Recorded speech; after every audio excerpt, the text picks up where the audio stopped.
It was an ordinary working day at the Imperial Bank. Visitors, as always, were very numerous. But towards the end of the working day, the crowd thinned out, and there were few customers. A girl of about 7 years old entered the premises. She was dressed very poorly. A shabby jacket with a broken zip, old trousers and stubby, obviously 2 big boots. In her hand, she held a green-colored children's pistol. The guard looked closely at the child and thought, "What's she doing out here? So small alone. Where are the parents? It seems a pity to kick her out. It's very cold outside. Let her warm herself." The child's face was serious beyond her years, and her eyes were crying. The girl confidently approached the window and pointed her toy gun at the cashier with the words, "Auntie, make me a millionaire. Give me some money. I really need it, or it'll be bad for everyone." And the child burst into tears.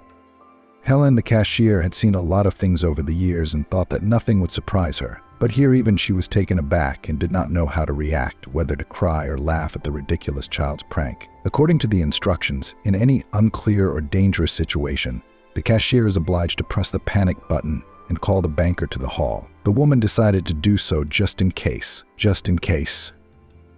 A few minutes later, Mr. Patterson came into the room and looked with surprise at the little girl with the gun, who continued to sob and smear tears on her cheeks. He asked Helen, "What happened? An emergency situation? What's the problem?" The woman replied with a smile, "Yes, this little thing wants money, asks for a loan, otherwise he threatens me with a gun. I realize that it's a toy, but just in case I decided to invite you." The man was stunned.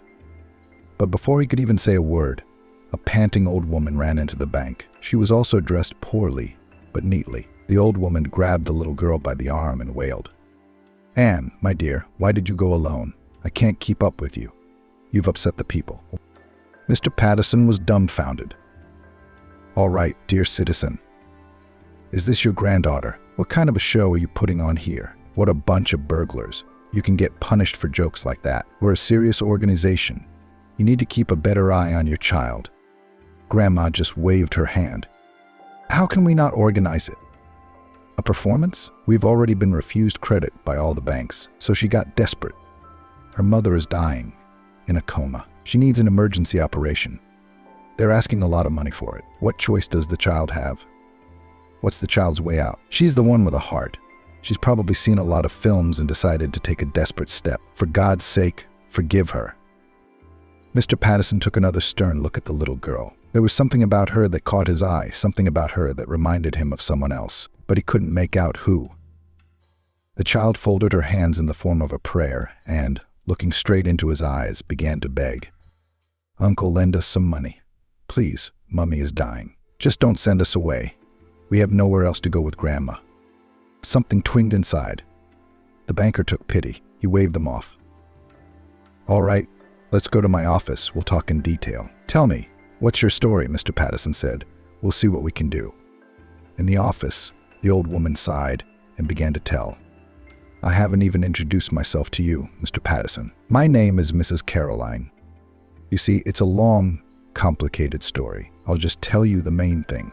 Anne's mom's name is Mary. She and her daughter rent a room from me. She's a good, decent, hard-working woman. She runs a bake shop. It was hard enough as it was, working 12 hours a day, as long as she had enough to live on and to take care of her kid. Then 2 months ago, Mary was coming home late at night, and a car hit her on a pedestrian crossing. And what's more, it drove off straight away. A dog walker called an ambulance. Well, she's in a coma. She needs emergency surgery. I've got all her diagnoses right here. I made copies. Here you go. Where can you get that kind of money? There's no one to help her, no relatives. She's like a daughter to me. Anne's like a granddaughter. My pension is a pittance. And I'm in my 80s. I feel sorry for Mary and Anne. I can't bear it. I mean, if she dies, they'll take the baby away to an orphanage. What kind of future does she have? It's a desperate situation. Please look at the paperwork. Maybe we can get a loan. Don't worry, Mary will recover. She'll work it all off. And even more, we'll pay it back together, little by little. A man can't die if he has no money after all." Mr. Patterson looked at his watch and said, "I've got it all figured out. I'll look at the papers at home tonight. I'll see what I can do to help. It's not my bank, so it's not just up to me. It's a really tough situation you're in. I'm sorry I have to go. Anne, don't be sad. Here's a chocolate bar. And he smilingly handed the little girl a large milk candy. The child took it timidly and said quietly, "Thank you. I believe you will help us. I don't want Mummy to die." The banker returned home to the posh mansion. Everything was unchanged. There was food from the restaurant in the kitchen. The wife did not even pay attention and did not rush to meet her husband. On the contrary, she was in parade, in a provocative dress with a huge slit and stiletto shoes. William asked tiredly, "Where are you going at night?" Olivia wrinkled her nose and answered reluctantly, "We thought we'd go to a hen party with some friends. Why can't I go?" The man shook his head disapprovingly. "Aren't you often going out at night? And the outfit is clearly not for a hen party. Don't you think you're overstepping your bounds?" Olivia suddenly grinned with a brightly painted mouth and replied caustically, "As I recall, you got the banker's job with my father's help. You should be happy about that. The rest is none of your business. I'll see you later. I'll be late." And she walked away, heels clacking loudly, not even looking back. Sam sank tiredly into the chair. He felt sick to his stomach. How sick and tired of everything. This marriage of convenience, this insufferable silicone doll Olivia, and this mansion where everything was foreign. It's like I'm living a life that doesn't belong to me. Honestly.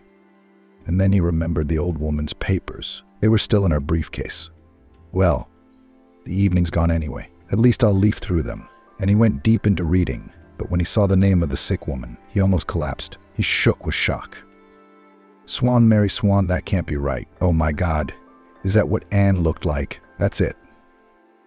The man jumped to the bar, took out a brandy, poured it into a glass, sipped a good portion, then leaned back in his chair and plunged into deep memories of the past. Mary grew up in the village. Her childhood was hardly a happy one. Her parents died too soon. Her mom was still in labor. Father 3 years later fell under a combine harvester due to negligence. So her granddaughter was raised by her grandfather Tom and grandmother Cynthia. They lived poor lives. We fed from the vegetable garden and the goat Zorka helped. Grandma made delicious cheese and milk porridge. As a child, Mary could be called more of an ugly duckling than a beauty. She was thin and unformed and a little wild. But when she finished school, everything changed. She simply turned into a beautiful swan. Slender, shapely beauty with prominent breasts of the third size and plump, naturally sensual lips. All the local men were openly staring at her with their tongues lolling. Grandmother Cynthia began to worry and kept teaching her granddaughter. "Don't spoil me, Mary, don't spoil me. Men have only one thing on their minds. They all promise beautifully. And as soon as what, immediately into the bushes." The girl remembered her grandmother's words and kept her defense firmly in place. She wouldn't let anyone get close to her. Work in the village was very sad, and Mary went to see Brown's farm out of despair. She got a job with a local rich man and tried to get used to the hard work, but it wasn't to be. The rich man was a notorious lover of women and booze. Everyone in the village knew it. So he began to court Mary. He pinched her back. He looked at her breasts point blank. He tried to press the frightened girl in a dark corner, and all whispering to her, "Mary, girl, you're so sweet, you're drooling. Be mine, I'll pay you. You'll walk in silk and bathe in gold." This fat, disgusting and nasty womanizer was so disgusting to Mary that she pushed him away with her eyes closed so as not to see his sweaty, nasty face.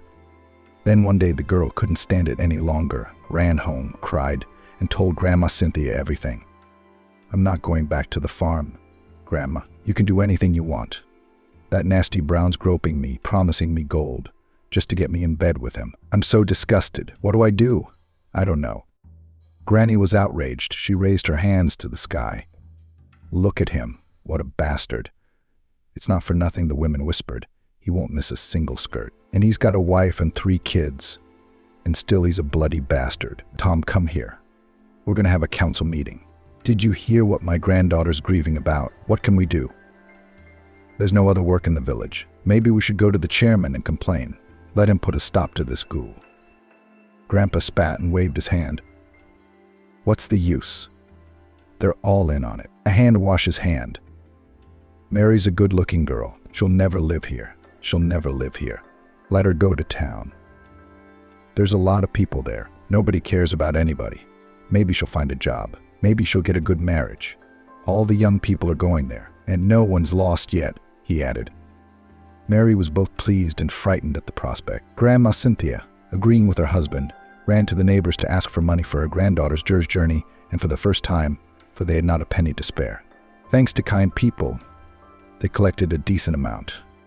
Grandmother divided everything in parts, wrapped it in a handkerchief, and began to give her granddaughter instructions. So, in one place do not keep everything, or at any time they will steal. Put a little in different pockets, and keep an eye on your purse and bag. I know you've got a mouth like a crow when they're gone. Keep looking. I've done the math, you'll have enough for a room and a month or two, and then you'll be on your own, and don't be lazy. Yeah, remember what I said about dogs. Come on, let's sit down for a while. It's time. Let me give you a hug, granddaughter. Don't forget your grandparents, don't forget to visit, said Grandma Cynthia. Grandma Cynthia cried and waved at her for a long time. Grandpa Tom only grumbled, "Why? By God, you're so damp. Think of good things, or they'll steal or something else. Everything will work out for Mary. She's a pretty girl, not lazy with a head." Mary was uneasy on the train. All sorts of bad thoughts were going into her head.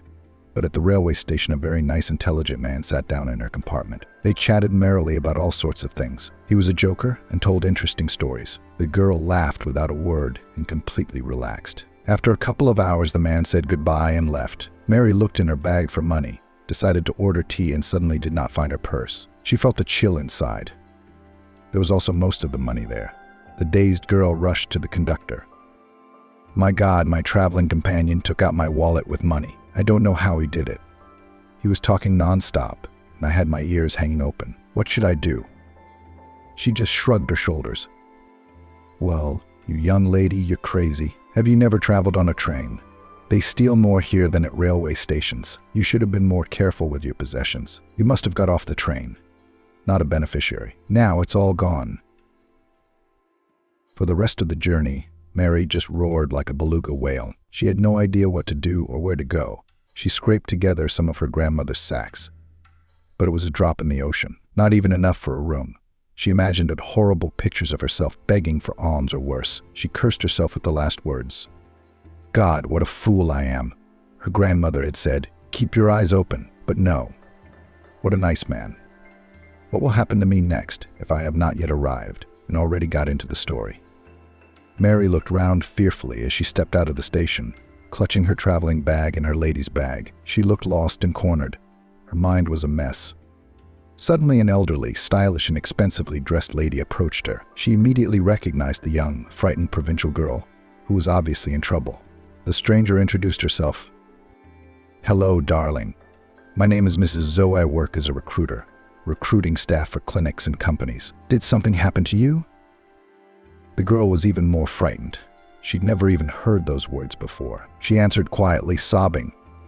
"My name is Mary, the first come from the village to look for work. All the neighbors collected money for me, so that I had enough for a room and food for the first time. But a man sat down with me on the train, and somehow he got into my confidence and stole my wallet. I don't know what to do. But keep in mind, I won't do anything naughty. My grandmother warned me that in the big city, that kind of thing might be offered." Mrs. Zoe laughed heartily. "You don't get it, silly. I'm hiring maids, cleaners, not what you think.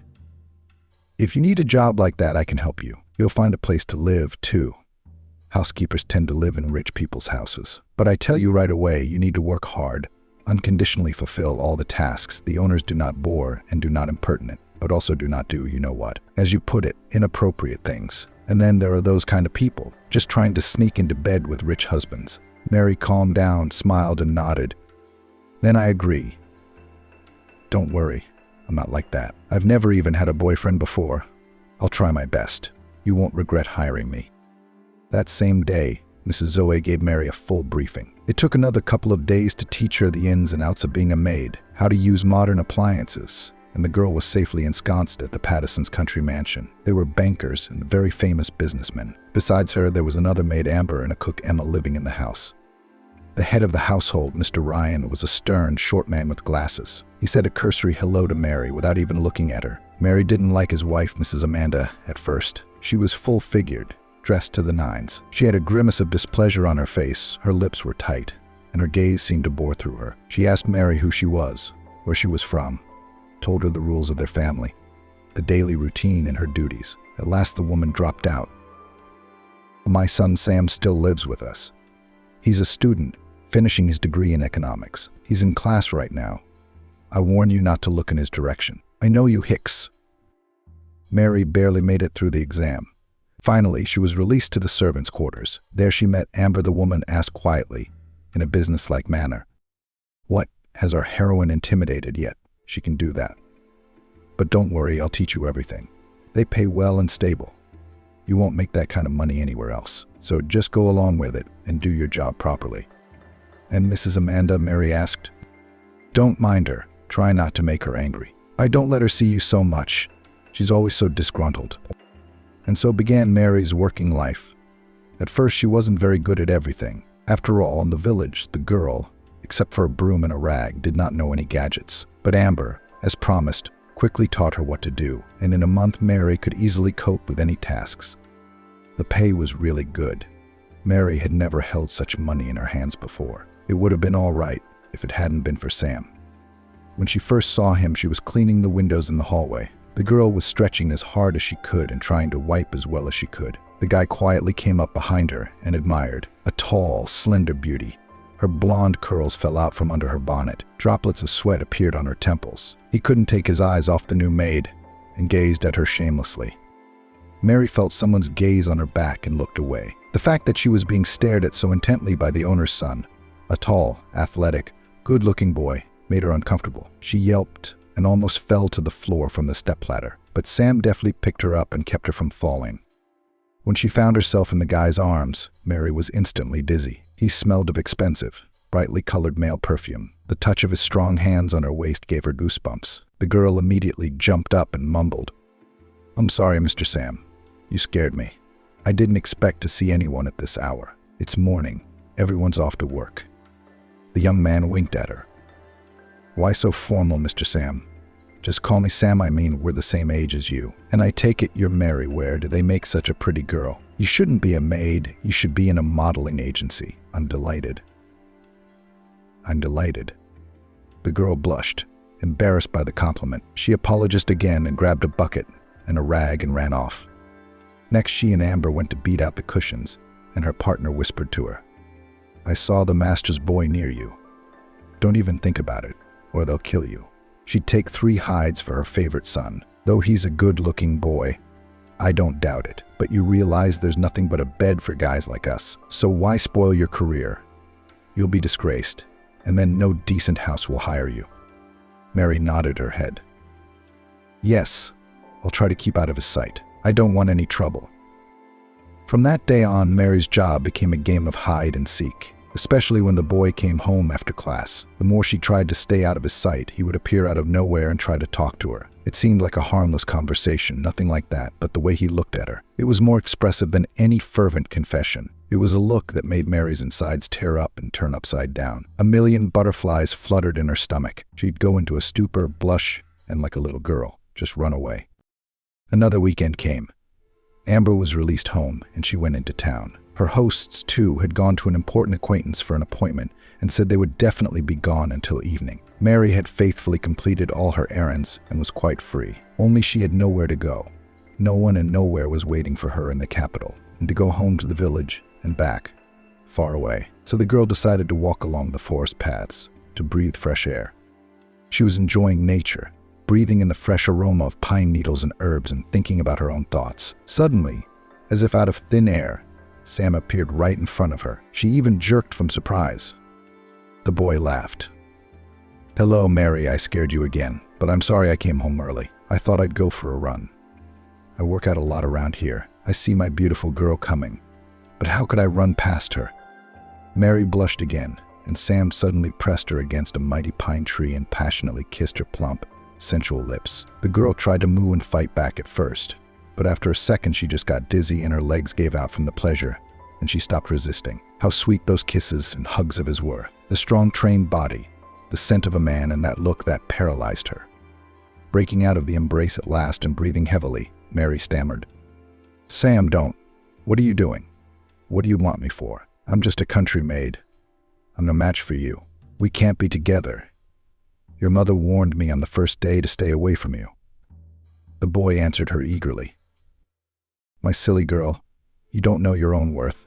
You're a beauty, a goddess. You're a naive girl, a girl who would be envied by her peers. Ever since I saw you, I've lost sleep and peace. Honestly, you're all I can think about. But for some reason you repel me. I can feel that you like me too. But Mary suddenly cried and ran to her room. She locked herself inside, fell on the bed, and sobbed even harder. Sam was right. They were drawn to each other like a magnet. There was nothing they could both do about it. And now, after such a passionate kiss, she was literally shaking. Her whole being, which had never known male love and affection before, literally demanded continuation. She scolded herself. What kind of a fool am I? Again, I'm looking for problems on my head. But why did I fall in love with him? What kind of punishment is this? There was a soft knock at the door. Sam whispered, Mary, open up, please. We need to talk. The girl exhaled, wiped her tears, and went to open the door. On the doorstep stood a guy, smiling guiltily and holding a charming bouquet of daisies in his hand. I'm sorry if I scared you or offended you. I didn't mean to. Honestly, know this, you're the most beautiful girl I've ever met, the most pure and open. And I'm totally in love with you. I called my parents. They're going to be gone for a while. We're all alone in the house, except for the gardener. Let's go to my room. It's a bit awkward to talk in here. And Mary went, of course. They talked long and warmly. Sam confessed his love. And then he began to cover her neck and body with tender kisses and whispered some words to her. Anyway, that was the day of their first intimacy. The guy was amazed that Mary was a virgin. I mean, she's 19 years old. That's unthinkable by city standards. He began to treat her even more tenderly and reverently, realizing that she had given him the most precious thing. From that day, they began to meet, first secretly, furtively kissing in secluded corners, and then officially. After all, the secret always comes out. Sam really did love Mary very much. He wasn't playing around, and he intended to marry her. The guy sincerely believed that his parents would understand him. After all, true love is more important than ranks and regalia. But when he announced this officially at dinner and introduced Mary as his bride, in the family, Pattison broke into a deafening scandal. Mrs. Amanda screamed like a madwoman. It'll never happen. Sam, are you out of your mind? What surprised you so much in bed with that hillbilly that you'd marry a maid? Do you want our family name all over the press and high society? It's an unheard of disgrace. Then she turned her furious face towards Mary and shouted, Get out of here. I knew I shouldn't have hired a hillbilly as a maid, and you're a good girl. You're not losing your way. You're like a leech to my son. You want a residence permit in the capital and to live in chocolate. You'll get by. You'll have to earn money first. You're used to spreading your legs. Mary sobbed and tried to justify herself. Why are you doing this? Sam and I really love each other. We don't need anything. Money isn't the most important thing in life. Mrs. Amanda pointed at the door. Out, you're fired. I'll complain to the agency and they won't hire you in any decent home again. Mary ran off in tears to pack her things. Amber whispered to her, I told you to fool around with Sam and that's it. Mom won't let you two go out, let alone get married. The girl sobbed. I don't believe it. He said he loved me and couldn't live without me. He's coming for me now and we'll leave this house together. Amber only twisted her head and went away from the sin, or else she would get under the hot hand. Meanwhile, the battles continued. Sam was screaming with emotion. Oh, that's it. Then I'll leave. We'll live on our own. If $1 million is more important to you than the happiness of your beloved son. I love her, don't you understand? I really love her. Then my father intervened. He had been watching silently until then. Well, son, here's a scale. On one half put your career, your wealth, your rich and happy life and our help. And on the other half put your Mary and that's it.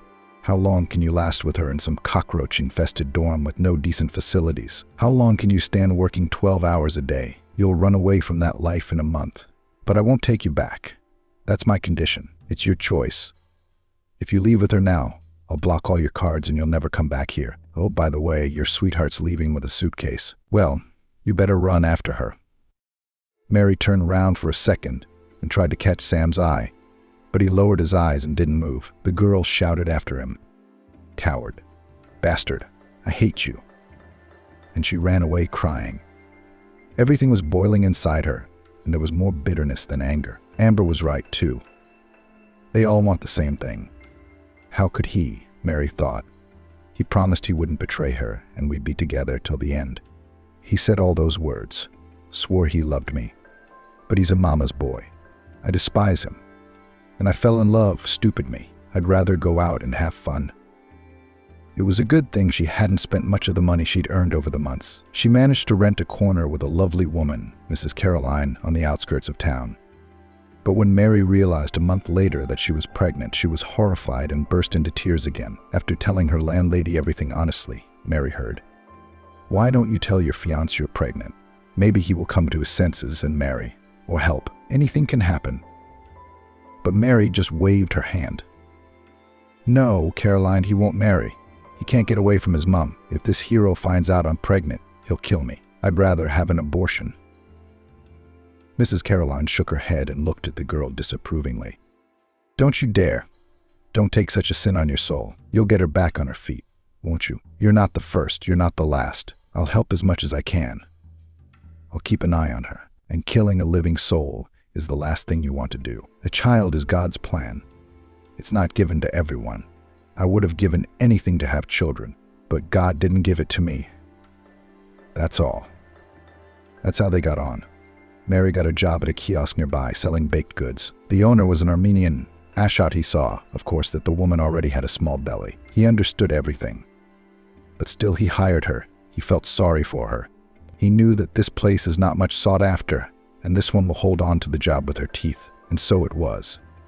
Mary was a saleswoman right up until she went into labor. When she went into labor, she rang Ashot and said in a panic, "I've closed the kiosk.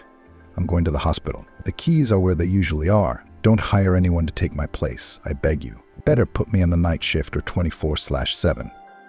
When the hospital brought her a large, cheeky Anne, she kissed her and cried. So much the baby looked like Sam, the woman whispered. "Your daddy doesn't want us." "Well, to hell with him. We'll live on our own. We're good, we can handle it." The first year of the child's life was especially hard for Mary. The woman was literally torn between work and the baby. She was sleeping 4 hours at a time. And that was on and off. Thanks to Caroline, she helped out. And Anne was quiet, too. Didn't give the old nanny much trouble, but then it got easier. And went to nursery. If she was sick, she stayed with Caroline or sat in Mary's kiosk on the sacks in the corner, drawing. Not once, during this time, did Sam make any sign of himself. He had simply cut that fleeting romance with the maid out of his life. That was all. And Mary, angry as she was, couldn't get Sam out of her heart. He sat there firmly. Though she had mixed feelings for him now, hatred, anger, contempt, love, tenderness, awe, she realized that they would never even meet again. He was too high-flying, and she should forget him and move on. But she could not. That fateful night, Mary was hurrying home to her daughter. She was just crossing the road at the crossroads when the pedestrian light turned green, and Mary went. And then a bright red sports car flew straight at her at breakneck speed. The woman only had time to notice that behind the wheel was a blonde, and that was it. Then there was a screech of brakes and darkness. Sam, of course, didn't know any of this. Ever since he'd shown cowardice and betrayed Mary, they hadn't spoken to each other. His parents had talked him into marrying Olivia, daughter of a millionaire banker and owner of the coolest and most expensive petrol stations in town. The wedding was lavish and pompous. The chosen one was a platinum blonde doll, skillfully molded by the best specialists. The figure was also without flaws, and all would be fine if it weren't for one but. Sam didn't like her one bit. Not only that, but the arrogant, insolent girl was frankly unpleasant to him. Olivia, on the other hand, really liked Sam, athletic, tall, pumped up, and handsome. That's why the wedding took place. But having quickly satisfied all her sexual desires in bed, the glamorous woman was frankly bored. She wanted a drive, to fly to Paris or holiday in Bali, that she was carried in her arms and worshipped, and earlier fans did so. The spouse was different. He burned day and night at work. His daddy gave him the position of manager of a large bank. When she looked into his eyes, she wanted to see admiration, but there was a look of contempt in his eyes. It so pissed off the woman that she, not thinking long, made a lover out of boredom, then another one, and then another. Sam sensed something wrong and began to voice his resentment. They began to fight a lot. He couldn't understand how a married lady could go out all night and come home in the morning drunk. It was unheard of. But Olivia put him off every time. "You live in my mansion and work in my father's bank. So sit tight and keep your mouth shut, or I'll report you to Daddy, and they'll throw you out like a dog. What am I supposed to do with you at home? Stand at the cooker and have screaming babies? Oh no. That's not what I was born to do, Olivia replied. Sam was outraged. Why did you get married in the first place? I don't get it. If you don't want a family and children. The woman laughed. The same thing you did. Who asked us? It was profitable for the parents. That's all. Now they have a powerful corporation. Everybody's happy. Me too, by the way. In high society, I have a decent husband. And I'm a lady of status. Where do I spend my nights? That's none of your business. I'm bored in bed with you. I'm bored with everything. So they lived like cat and dog. Two complete strangers under the same roof slept in separate rooms long ago. The intimacy faded. Sam regretted 1,000 times that he chickened out and betrayed his beloved. He had never forgotten Mary and knew he would never love anyone so much again. Sam reread the diagnosis over and over again, whispering to himself, Mary Swan, God. It turns out Anne is my daughter. My favorite woman is living in poverty and dying, and I'm sitting here. He searched for Brandy with shaking hands, dialed the number of the hospital, and found out where Mary was lying. Without putting it off, the man went there and decided to talk to the attending doctor. The time was late, but money decides everything, so the doctor agreed to meet.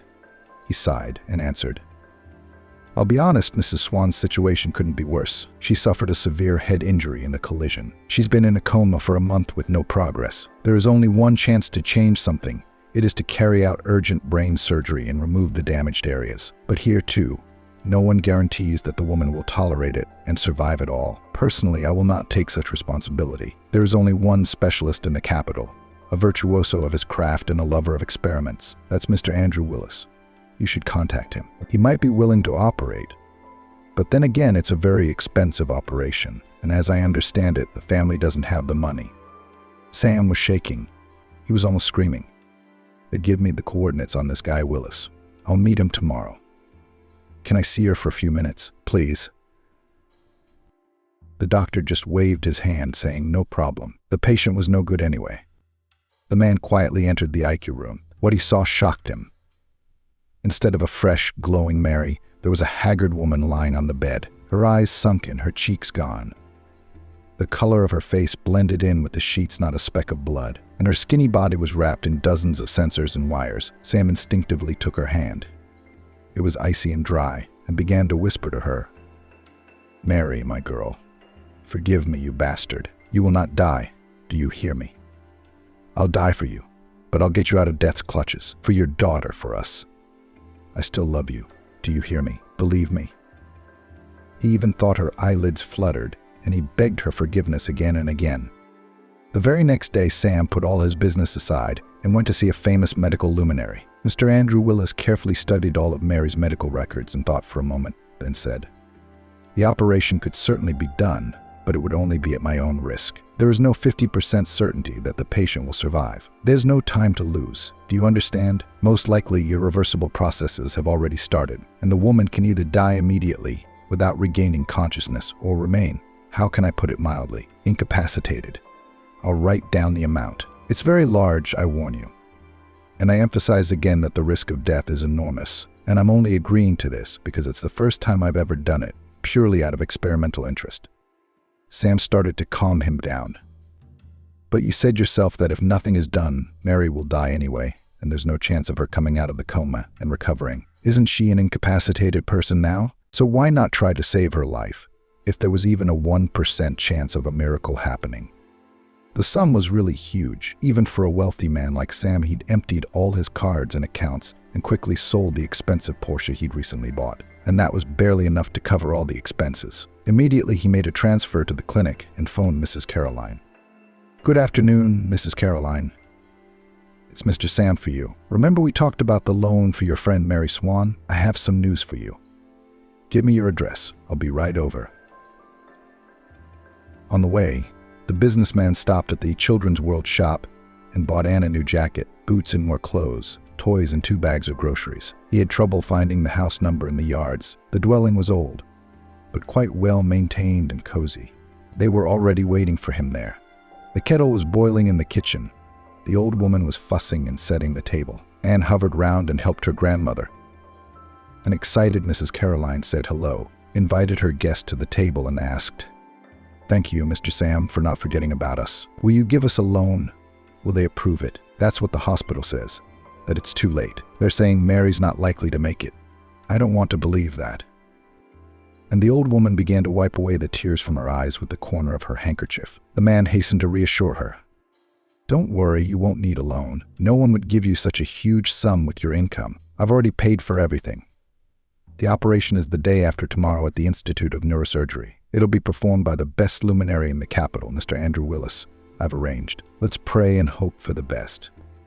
The old woman even splashed her hands and could not believe what she heard. "Lord, Savior, you're our benefactor. What a lot of money this is. God willing, Mary will be all right. We'll make it work. As long as she lives." And came over quietly and put her warm little arms round Sam's neck. She looked straight into his eyes and said, "Thank you, Uncle. I will pray for you now and for Mummy to survive. She won't die, will she? She's all I've got besides her and Grandma Caroline."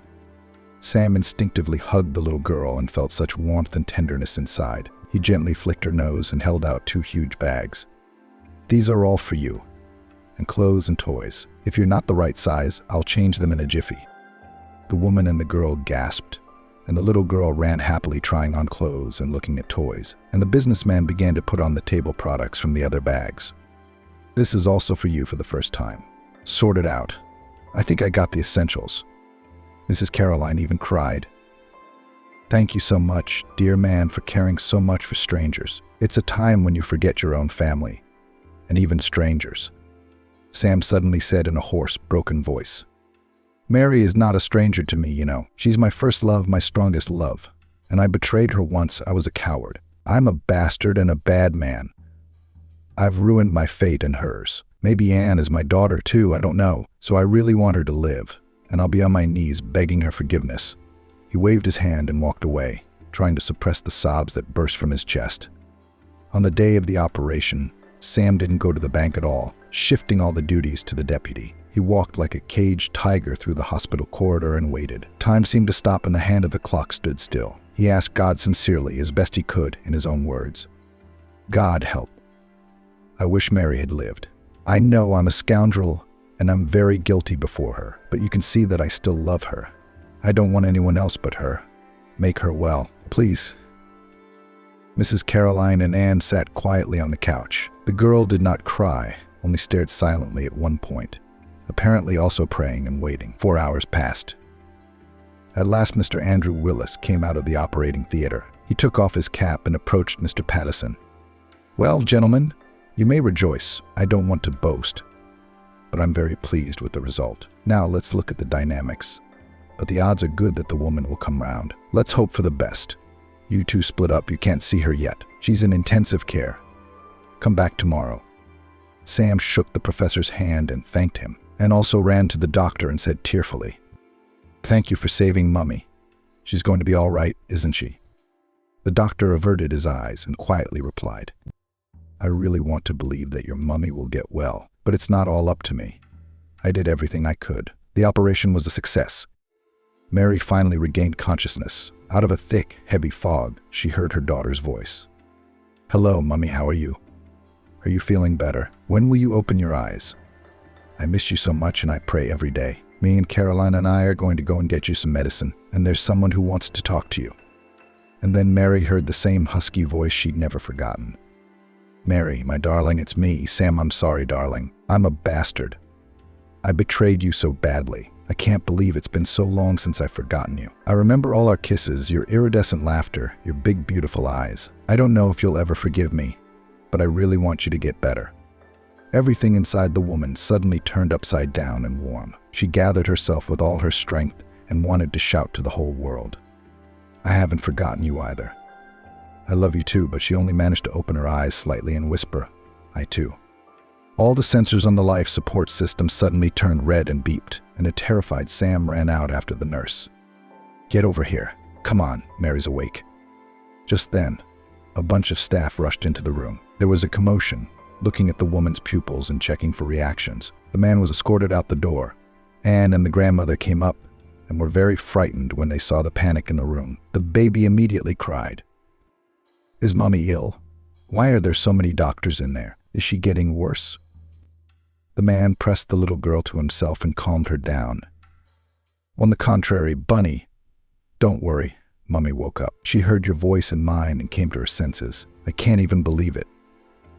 They were finally allowed to see Mary. The woman saw all the family and friends and cried. Anne threw herself on her mother's neck and began to hug and kiss her. Mary whispered, "Daughter, darling, how worried I was about you. How glad I am that all is well.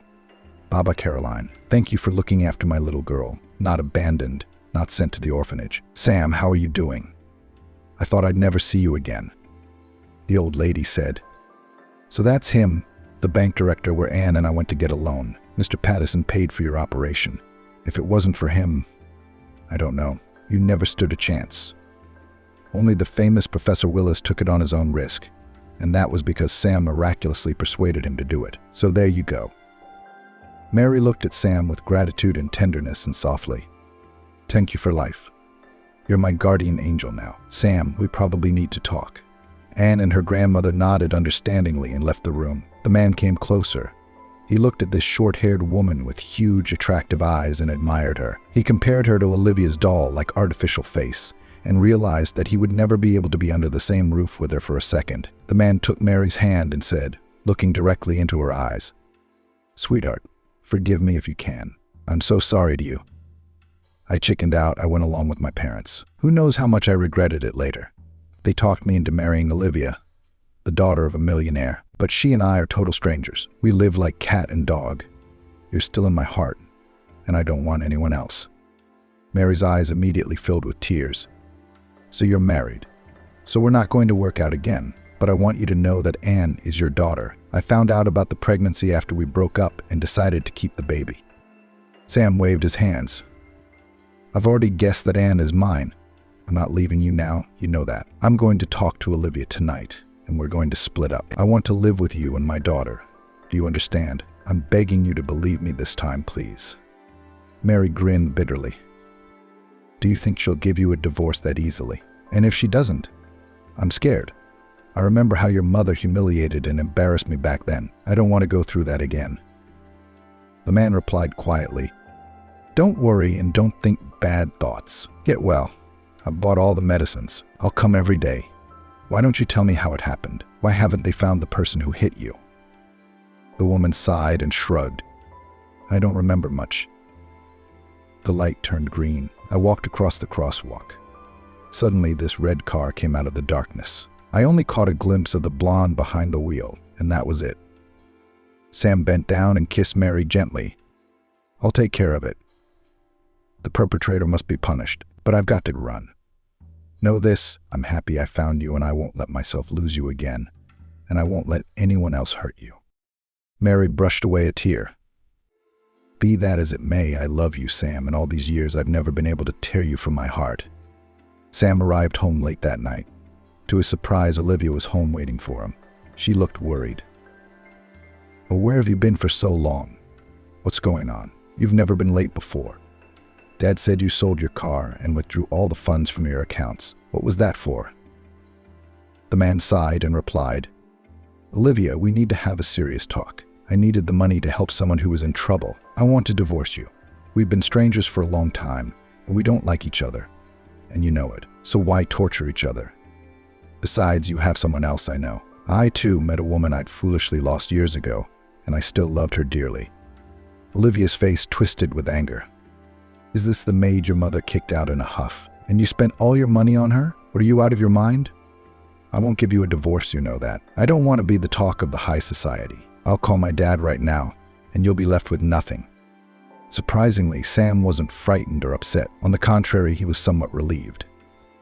"I don't care. Do what you want. I'm packing my bags, I'm leaving, and we're getting a divorce. It should have been done a long time ago." Olivia was taken aback by her husband's determination. After all, he had never crossed her before. She screamed hysterically and started calling her favorite daddy. Sam silently packed his things into his suitcase. He wanted to be free from the shackles he had fallen into so many years ago with the help of his parents. Now he had someone to take risks for, and he wanted to change his life dramatically for Mary and his daughter. The scandal was devastating. The millionaire was furious. He immediately fired Sam from his position as a banker, blocked all his accounts, and even came to the hospital. He tried to intimidate Mary, but it didn't work. This time, the woman stood her ground. "You can even kill me if you want to, but I won't give up Sam. We love each other. Do you understand or not?" Just to be on the safe side, Mrs. Caroline went away with Anne to a friend's house in the country, out of harm's way. I don't know what those crazy millionaires might think. Sam wasted no time. He moved into a rented flat for the time being and decided to watch the sect-fee cameras at the very junction where Mary had been hit. What he saw shocked him. The red foreign car belonged to his father-in-law, and his wife Olivia was behind the wheel, not alone but with a young lover. The footage clearly shows her hitting Mary and then driving off, without even looking back. That's a twist. The man was pissed. What a bastard. How can you hit someone and not even get out of the car to check on them? No help. How can you live your life in peace after that, going to expensive salons, tanning salons, and fitness centers, knowing that you may have killed a man? Such cynicism simply didn't sit right with him. He made an appointment with the city's video camera company and picked up the footage. Without thinking, he dialed Olivia's number. She answered right away. "What is it, darling? You scared? Did your chicken come to its senses? That's right. Come back immediately and apologies while I'm being kind." The man interrupted her menacingly. "Listen to me. I've got the kecked footage of you hitting Mary and fleeing the scene, and I'm going to the police with it tomorrow. How much time do you think you're going to get and what they'll say about you in high society? You're a piece of shit, aren't you? You almost killed a man yourself. You have a young lover, and you dare to accuse me of something. Or should I show this tape to your father? I think I'll do that. I'll send him a copy so he can admire his precious daughter." Olivia's voice trembled, and she changed her tone. "Sam, listen, don't get too excited. I don't go to the police. I don't want to go to jail. I wouldn't survive there. And don't tell my dad. He'll kill me. You know how he is. What do you want? Let's make a deal." Sam said, "You'll transfer the money that went to Mary's operation into my account, and you'll convince your daddy to leave Mary and me alone, and you're going to disappear from my life forever. Otherwise, I will carry out my threat. Is that clear?" Olivia spoke quickly. "Yes, of course I'll do it. We'll part quietly and peacefully. Thank you. You're right. I never loved you either. And the other night, I had a few too many drinks, and when I realized I'd hit a man, I just drove off. That's all. What was I supposed to do? Go to jail voluntarily?" The man sighed. "I'd. God is your judge. I've said my piece. Bye." Olivia kept her word. She wired Sam the money he'd spent on the surgeries, and the millionaire dad stopped harassing Sam and Mary. The woman recovered quickly. Sam visited her in the hospital every day. They talked at length, holding hands and feeling their hearts beating in unison. Soon Mary was discharged home. Mrs. Caroline returned from the village with Anne, and at a family meeting it was decided that they should live together in the old woman's house. She'd asked for it. "My dears, all of you, come and live with me. I'm all alone. I've grown so fond of Anne and Mary, they're like family to me now, even closer. It's a nice house. It could do with a bit of work. It hasn't seen a man's hand in years, and when I die, I'll leave it to you. I have no relatives anyway, but I have my own yard, vegetable garden. My child has a place to run around, and I'm not bored in my old age." Everyone agreed happily. In just a couple of months, Sam made a major renovation, expanded the kitchen, equipped the nursery, and added another room, a living room. Everything turned out modern and cozy. The man did not regret at all that he was now not a rich man at all. He got a job in a small firm as an economist and worked hard. He forbade Mary from selling at the kiosk. To keep her at home, he bought her a sewing machine. After all, the woman had dreamed of it since she was a child, and finally she enrolled in a sewing course. She began to do very well. And soon the first orders came in. Mary couldn't help but rejoice. She didn't have to work 12 hours a day carrying crates. She enjoyed her home, her family, and her favorite hobby. Sam had changed a lot over the years. He went from a fun-loving well-to-do major to a serious and responsible family man.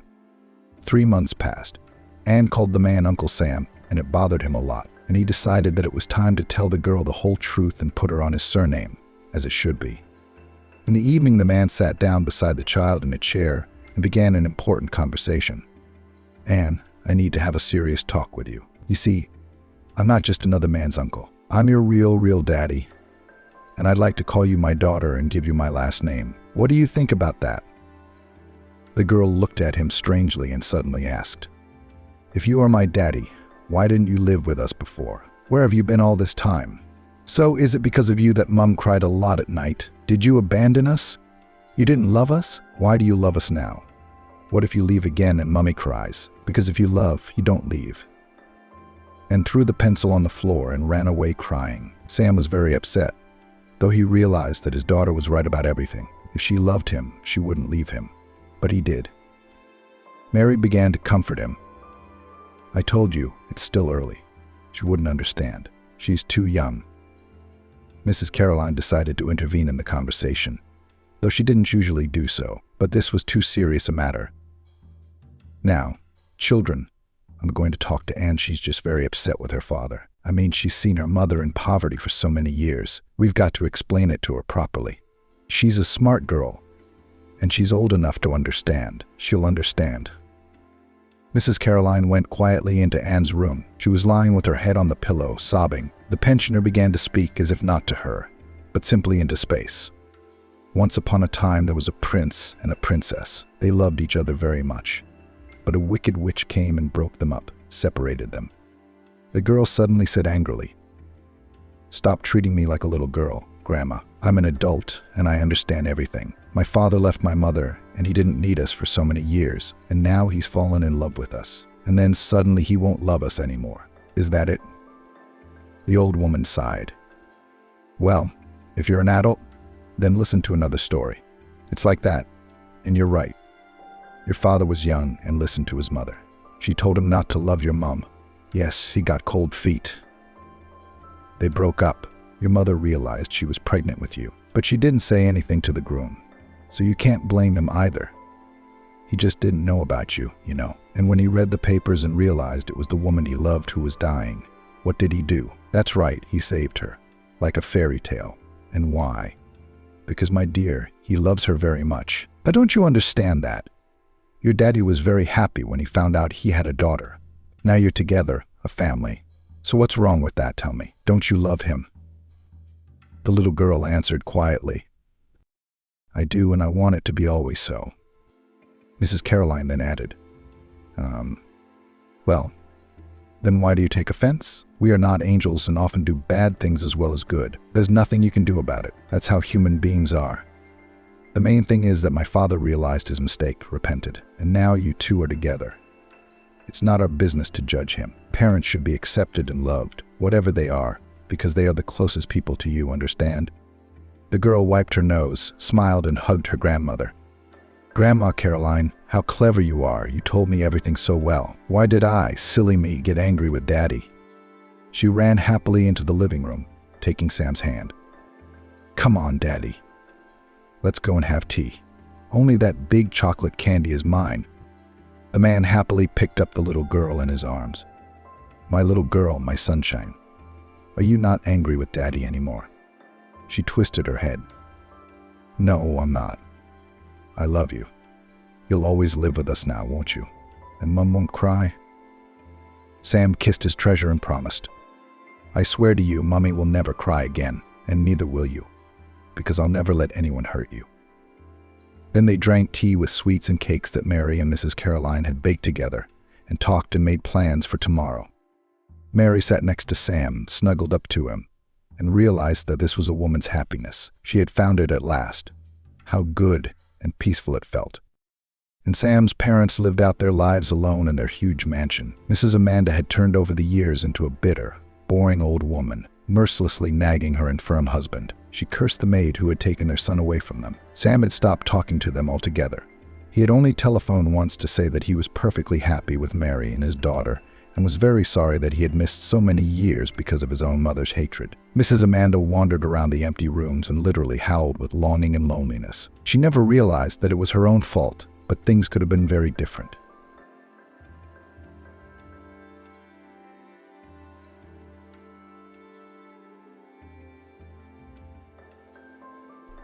In her hurry to meet her fiancé's rich parents, Amelie stood up for the old woman.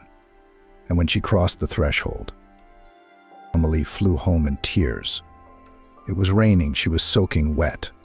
The smart sundress, which the girl wore in honor of the solemn occasion, clung to her body. Her hair hung in dull strands along her face. Amelie did not even think to look for shelter. On the contrary, it was even better you could not see the tears streaming down her cheeks. You'd think they were raindrops. Oberon. How could he? Those eyes of his, the timid gaze he carefully hid from her. The man Amelie had long considered the bravest, the most reliable and loving, was almost hiding behind his silent father's back. But the mother of the family was not stingy with her expressions. No, she talked a lot that evening. The target is close at hand. The outline of a large mall, which is only a 2-minute walk from the house, is already visible in the distance. Wow. It took Amelie about half an hour to get from the center. She would have waited longer for the bus, that's for sure. That's what resentment does to people. Amelie didn't even notice she'd gone about 10 or 12 kilometers. Amelie stopped. No, you can't go home like this. Mom would be there, she'd start asking questions, worrying, and it's not good for her, even dangerous. Mom. Somewhere in Amelie's stomach an unpleasant cold ball moved. Mommy has a very bad heart. The disease progresses with age, especially lately. Mommy needs to avoid unnecessary worry. So Amelie will go to the mall now. She'll dry off a little, have a cup of coffee in the food court, sit, recover, and then put on her face one of her trademark complacent smiles, and only then will appear in front of her parents. Amelie, from childhood accustomed to take care of her mother. Many times the girl witnessed her attacks. Sometimes her mother was even taken to the hospital, and not yet an adult Amelie was left for several days or even weeks alone under the supervision of neighbors, of course, but still. Amelie and her mother had no relatives to look after the girl. They were alone in the whole world. Once Amelie learned that her mom was forbidden to give birth at all. Overheard a conversation between the parent and a friend. Then the girl, of course, asked Jane's mother questions. She at first refused, tried to change her daughter's mind. And then she confessed. Yes, they told me, she said. They warned me. But their predictions were wrong. They didn't believe I was carrying you at all. They predicted I'd be dead by midterm. So how did you decide? I thought, why should I live if I can't have you? You were already with me, living under my heart. How could I ever get rid of you? No, it's the best decision of my life. Amelie sometimes felt guilty, because it was because of her that her mother was in such a state. But her mother, noticing it, even got angry with her daughter. Don't think about such things. I wanted a child myself. How could you influence my decision? Think about it. I wanted to have a daughter like that. And I'm happy I went against all odds. And I was right, by the way. Yeah, well, my heart's racing. Where's the guarantee that it wouldn't have happened without the birth? I've had it since I was a kid anyway. Doctors used to say I'd die during pregnancy. Then they said I wouldn't survive labor. Then they assured me that my child would end up in an orphanage at the age of 2 or 3. So what do we really have? Mother often repeated Amelie that the daughter the most priceless gift that made her life. That it is a great happiness to have such a wonderful child. She also sometimes talked about Amelie's father, and the girl understood that her mother loved this man very much, although she knew him only for a short time. They met by chance, ran into each other in New York on the Brooklyn Bridge. A handsome young man had come to the Big Apple for a student conference, and his mother, then still future, of course, Amelie, had gone on vacation for the first time in her life. She had recently graduated from college, got a job as a dressmaker in an attire, and began to make a good living for those times. So she saved up for a year for a trip. Young people immediately liked each other. They walked together for a long time on the picturesque streets of New York, sat in cafes. The student turned out to be so intelligent and interesting conversationalist that the young girl listened to him, holding her breath. Then they went to his room right that same evening. Both thought that this was just the beginning of the relationship, but fate had ordered otherwise. They agreed to meet at the monument at lunchtime the day after the guy finished another semester. But the girl then never waited for her lover. At first she thought that the student deceived her, but how he looked at her with admiration, gently held her hands. No, it didn't seem to be true. The eyes could not lie. And then the girl went to the hotel where the young man was staying. There it turned out that the students were urgently taken away to some military training camp, exercises or something like that. So he just couldn't come to her, couldn't get away. That's how we got lost. Amia's mom sighed with a sad smile as she told her daughter the story. There were no social networks then, so it was impossible to find each other in the vast country. We didn't have time to exchange addresses. I searched for him. Tried to find out information about his city or university in that very hotel. They refused. It's confidential, after all. I'm sure he tried to find me too, but at least I still had you. And how could I turn down such good fortune? Amelie took a seat at a table that was hidden behind a column. She didn't want people looking at her right now. They flowed through the upper floor of the mall in an endless stream. There were couples in love among them. Young people were hugging, smiling at each other, just like she and Oberon, who had recently been happy. But of course it was not certain that this happiness would last long. Not at all. The smiling waiter brought Amelie coffee and wished her a good day. The same friendly in appearance, but in fact indifferent. He doesn't care at all what Amelie's day will be like. It's just his job. The only person in the world who cares about the girl is her mother. Her health is deteriorating. After all, until tonight the girl had hoped that Oberon would too. Oberon loves her too. He had told her that more than once, hadn't he? He was lying. Amelie sipped the hot, fragrant drink with pleasure. A blissful warmth spread throughout her body. It even felt a little lighter. A little. Maybe it wasn't so bad after all. I'd shown my true colors today. It would have been much worse if their relationship had gone further and gotten more serious. And then he'd show her his true colors. But it couldn't get any more serious than that. Amelie thought he was about to propose to her. Why else would he suddenly ask her to meet his parents? Isn't that a sign of seriousness? Amelie was a recent college graduate. She also became a dressmaker like her mother. She loved it from a very early age. She, as a very young girl, sewed outfits for her numerous dolls. She liked to think up interesting models, select materials. The process itself also gave the girl pleasure. It is a miracle there was a piece of fabric or a few pieces. And now this shapeless something turned into a wonderful dress, which makes any doll a princess. Mom worked a lot, so the girl was often left alone at home, left to herself. But she was never bored. Sewing and distracted and entertained and gave pleasure. Mom, coming from work, sincerely admired her daughter's creations. She even took these mini masterpieces Amelie in her attire and showed her colleagues. But no fashion designer from Amelie, of course, did not come out. She finished college after high school and got a profession of seamstress, and now worked in an atelier near her home. She loved her work. In her hands, everything went well. The bosses praised the young, talented employee. No one could so virtuoso as she adjust the outfit to the figure. Over time, she was entrusted with the most difficult cases, and the girl coped with them on the hurrah.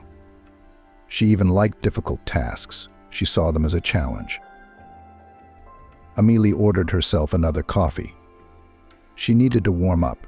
She didn't want to get sick and infect her mom. There was no way she could be sick. Amelie had recently done the almost impossible, arranged a consultation with a distinguished professor of cardiology. And it's completely free. Soon her mother will be examined by the best specialists in the region, and perhaps they will choose a treatment scheme that will ease the condition of a woman who is not old yet. Mom is just over 40, and yet like a 100-year-old woman she chokes when she walks, and her shelf in the bathroom cabinet is filled with batteries of medicine bottles. All of this made Amelie sick and very scared. Oberon somehow distracted the girl from these sad thoughts.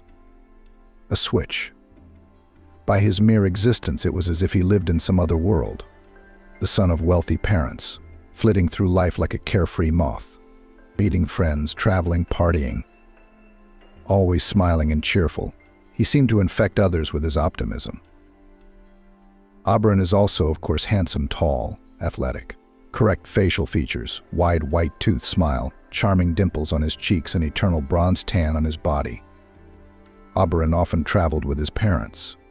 Even in winter, they flew to the ocean, where they sunbathed and splashed in the turquoise waves. Oberon also dressed stylishly and tastefully. He looked like a guy from a fashion magazine and could easily have been a model. But he had very different plans for this life. Oberon was studying at a prestigious economics university. When he and Helene first met, the guy was just finishing his penultimate year. Ahead was a difficult but interesting year's state exams, writing a diploma, graduation, and then work for his father, a well-known local businessman, owner of a network of car services. What could be in common between this bright representative of the golden youth and a poor girl, recently graduated from college and working as a seamstress?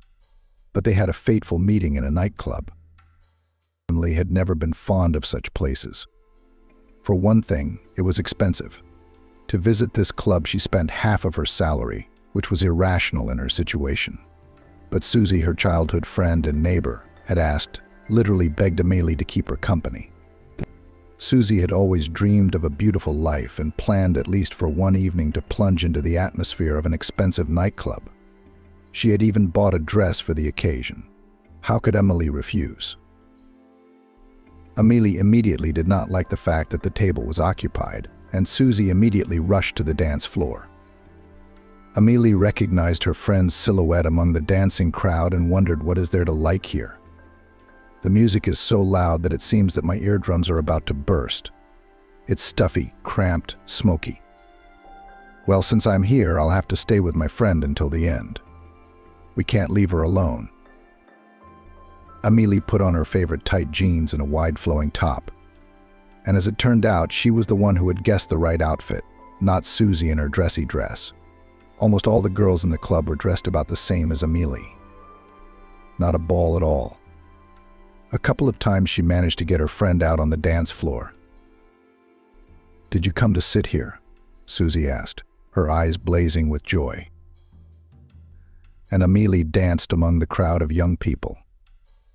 Yes, it was certainly nice to relax and let the sound waves take over. At one of these moments, Oberon came up to her. He simply stood beside her and began to dance, copying and complimenting Amelie's movements.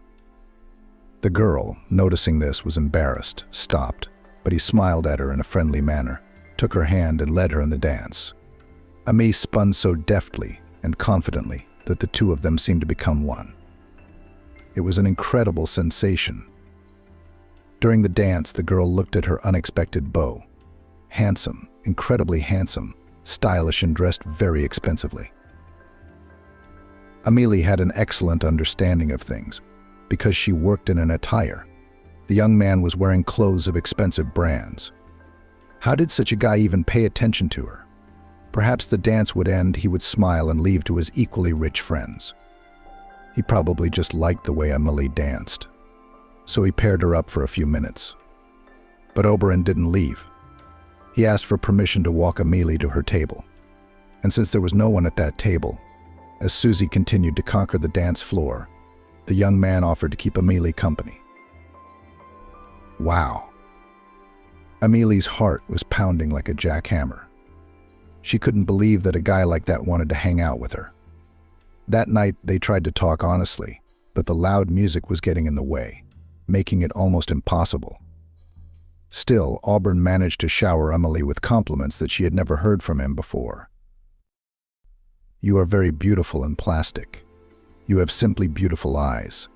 As soon as I saw them, something in me immediately turned upside down, Oberon said, looking directly at Amelie and looking very serious. The guy clearly wasn't joking or being sly. He was saying what he felt. Amelie was confused. Previously, she had only heard compliments about her undoubted talent for sewing. The girl did not consider herself beautiful. At school, the boys did not pay attention to her, noticing only the classmates with more prominent forms. What about Amelie? Skinny, tall, angular, who would look at such a thing? There were no guys at college and no guys at work. So this was the first time Amelie had ever received such delightful compliments that made her head spin. Of course, she fell in love with Oberon at once. In her mind, he was the most beautiful guy in the world, except she didn't believe anything was possible between them. Too different. Oberon asked Amelie to leave him her phone number. Amelie dictated the numbers. The young man saved her number and asked her to do the same with his. Oberon then escorted both friends in a cab home.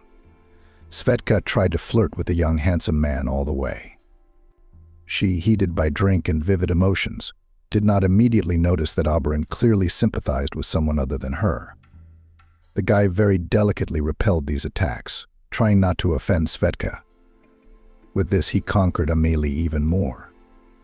What a sensitive alert. Before parting, Oberon kissed Amelie's hand. It was obvious that he wanted more to hold the girl against him, maybe even kiss her on the lips. Amelie felt it, but the boy held back and limited himself to an elegant gesture. Still, Amelie didn't believe that Oberon would call her back. The next day was a day off, and Amelie didn't have to go to work. Since the morning, she had been in suspense. On the one hand, she wanted Oberon to call. She wanted to feel the same feelings as yesterday again. On the other hand, Amelie was even a little afraid of it. What if during the day Oberon would be disappointed in her, would notice some flaw that was invisible in the light and music, would find her boring, would realize that they were not the same? See the disappointment in his eyes? That would be painful. Oberon called and said he'd pick Amelie up in an hour. He suggested a trip to the city ponds, a walk in the park, to get to know each other. He added that he couldn't think of anything else but their meeting yesterday. Amelie was very nervous about this date. She tried on all the outfits, choosing the best one, even applied light makeup, which she almost never did. Amelie wanted to hide her excitement from her mother so as not to worry her, but she noticed. Going on a date, she asked with a smile. Amelie nodded. I'm so excited for you. I hope it's a good one. Just be careful. Okay, don't worry, Mom. We're going to a crowded place, Amelie assured her parent. The fact that in this crowded place she would go in the car of an almost unknown guy the girl did not mention. Why bother her mom? She cannot explain and prove that Oberon is definitely a good man and will not do anything bad. Her mother had not communicated with him, had not seen his eyes, and I don't think it's possible to put it all into words. Amelie, of course, did not know much about cars, but when she saw Oberon's foreign car, she was stunned. She immediately realized that it was a very expensive model. A dark blue, glossy, streamlined car. The carriage as served Oberon smiled from the driver's seat. Amelie braced herself and got into the car. Despite the huge difference in wealth, Oberon behaved with Amelie simply and sincerely, joked with her, complimented her, asked her questions about her life and told her about himself. Gradually, Amelie relaxed. Oberon is so natural, so intelligent, so sweet. He's nothing like the Majors, the spoiled sons of rich parents. And stop living in stereotypes. All people are different. They took long walks in a beautiful park with fountains, fed the ducks, sat in outdoor cafes, laughed and talked. It feels like I finally met a kindred spirit. Oberon shared his impressions. You're so real. I've never met anyone like you before. What are the others like? Artificial or something? Amelie smiled. Exactly artificial, exclaimed the boy. That's a very accurate word. They see in me only a purse and a pleasant appearance. With you, it's completely different. These words made Amelie's heart warm. It made her feel good to know that she was special to Oberon, not one of many. Yes, that leaves you with nothing but sympathy, the girl joked. I guess I've been hanging around in the wrong circles, Oberon smiled, looking warmly at his companion. Their romance resembled a fairy tale. Amelie had never dreamed of such a thing. The girl loved paperback novels, but never thought that one day she would practically be the heroine of such a read. Here's the revised text.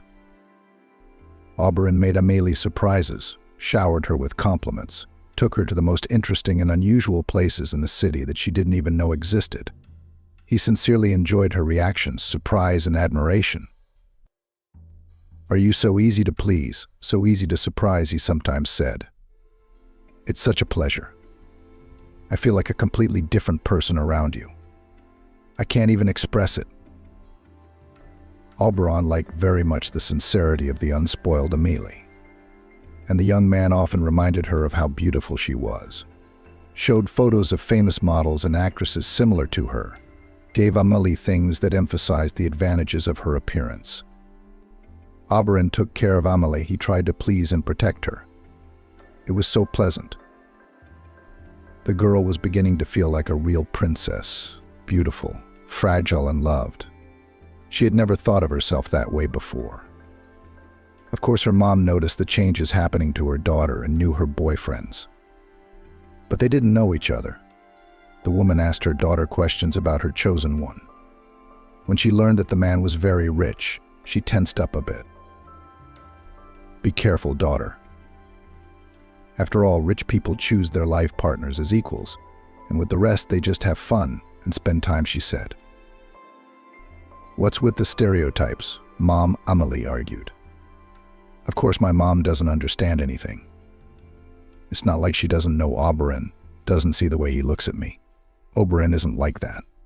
And anyway, it's the 21st century, and you're still suffering from some relic of the past." "I just don't want him to break your heart," the woman said, shaking her head and looking anxiously at her daughter. "So what's the bottom line? Did Mom turn out to be right after all? Time goes on. Nothing changes. Could it be that at first Oberon was really enchanted by Amelie? She really wasn't like his previous girlfriends. Modest, unspoiled, hardworking. No whims. Obedience and admiration. Amelie, in an effort to please Oberon, adjusting to his wishes, often agreed with his opinion, even if she herself thought otherwise. She wanted him to be happy with her. But of course there could be no future for them together. Then they were simply blinded by feelings. The girl refused to accept that fact. Amelie and Oberon were together for almost a year. The relationship between them became more and more serious. The girl could no longer live without her. Lover. He also wanted to spend as much time with her as possible. Only he didn't have as much time as he would have liked. Oberon was finishing his last year of university, and he often went to the sea with his parents. From warm lands, the guy invariably brought his beloved interesting jewelry, bright souvenirs, exotic outfits. The girl missed him. "Someday I'll show you all this beauty. You will look very cool in a white swimsuit against the background of ocean waves," Oberon said. "When I graduate, I'll announce to my friends that I have a fiancé." "Really? That sounds a lot like a proposal deferred in time, but still, of course, a fiancé," Oberon nodded. "And what are you against it? I thought it goes without saying that we would be married soon. Now it is true, is not the time yet, but the event is just around the corner." Amelie simply put her arms around Oberon, snuggled up against him, and closed her eyes. She felt truly happy. As such, Oberon had not proposed to her. There was no ring, no discussion of a wedding.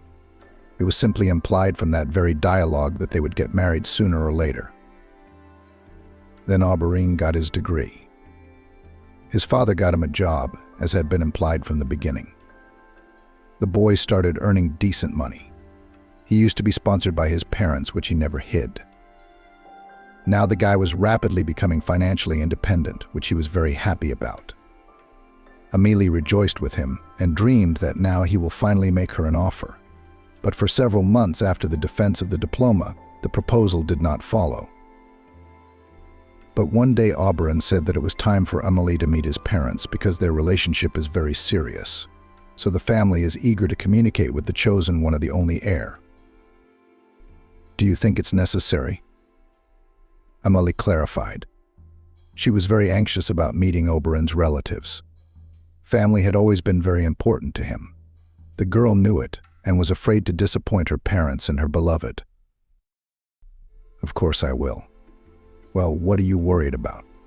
Everything will be fine, answered Auberon. Amelie, as always, immediately unconditionally believed the words of Auberon because he then still seemed strong, reliable, decisive. If her lover said that everything would be all right, then it would be so. The meeting was scheduled for Friday evening in one of the most luxurious restaurants in the city. Amelie looked at the photos of the atmosphere of this place in social networks and began to worry even more. She always felt uncomfortable in such interiors, although Auberon periodically invited her to such places. But then it was Auberon himself, and this time she would have to interact with his parents. There was no telling how they would feel about her. On the other hand, even if her mother and father didn't like her, it wouldn't affect their relationship. He is already independent and grown up. He makes his own choices, decides everything in his life. Auberon had emphasized it many times, so Amelie's happiness was not at stake in this situation, but still wanted to please the parents of her beloved, so that in their future family reigned peace, harmony, warm relations.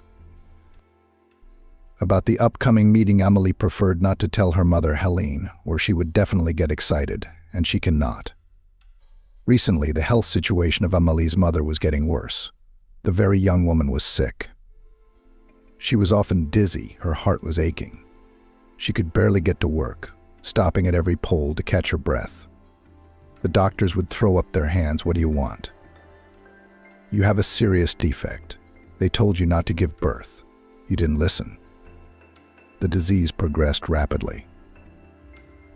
We are not gods and cannot work miracles, said the doctors at the hospital, where Amelie's mother went now almost every week in the hope of getting a new effective treatment.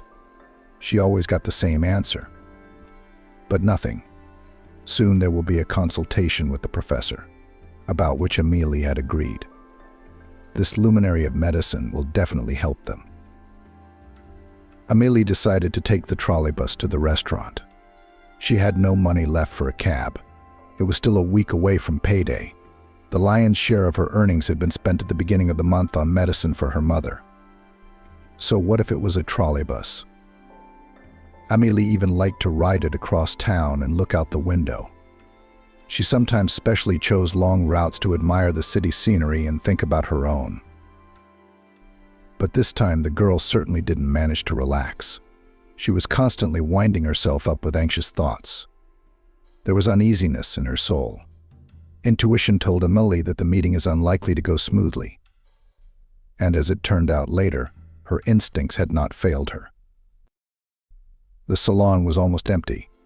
Rush hour was long past. Amelie leaned her forehead against the cool glass and tried to calm down, but nothing worked. Maybe I shouldn't have worn this sundress. It's a nice, decent length below the knee, but the shoulders are too open. Wouldn't Auberon's parents find my outfit vulgar? Maybe I should have gone with a light business pantsuit. But I'm not going to the office, am I? Amelie's thoughts were interrupted by a squeal and a shout from the conductor. Isn't it a shame to ride public transportation as a hare at that age? The girl looked in the direction of the sound. At the far end of the cabin near the driver's seat, an ugly scene was unfolding. The conductor in an orange vest, a bearded woman with her hair highlighted with cheap dye, loomed over a dry old woman. She was huddled in her seat, clutching tightly with her hands a shabby bag full of something, and staring at the conductor in a huff. I explained to you, my dear, I'm going to my grandson's hospital, came a trembling old man's voice. I spent all my pension on a present for him. Do you understand? No. Well, what's the pity? If I drive quietly here a few stops, the cabin is still empty. And if it's full, I'll get out of this seat and stand in the corner. I won't take the seat for nothing. Whether it's empty or not is none of your business, objected the old woman. You have shown up, the conductor interrupted her. It should not concern you, but you are only supposed to pay for the ticket. Be kind and pay the required amount. If I let everyone ride for free, they would stop paying my salary. Pay up or get out. The old lady kept saying about her grandson Andrew, who was hospitalized and needs a transfer, which is carried to him by a caring grandmother. There are medicines, food, some other things. The elderly woman tried to get through to the conductor, grabbed her heart, and seemed ready to cry. But the controller remained adamant. She demanded from the elderly passenger money for the fare, otherwise offered her to leave the cabin.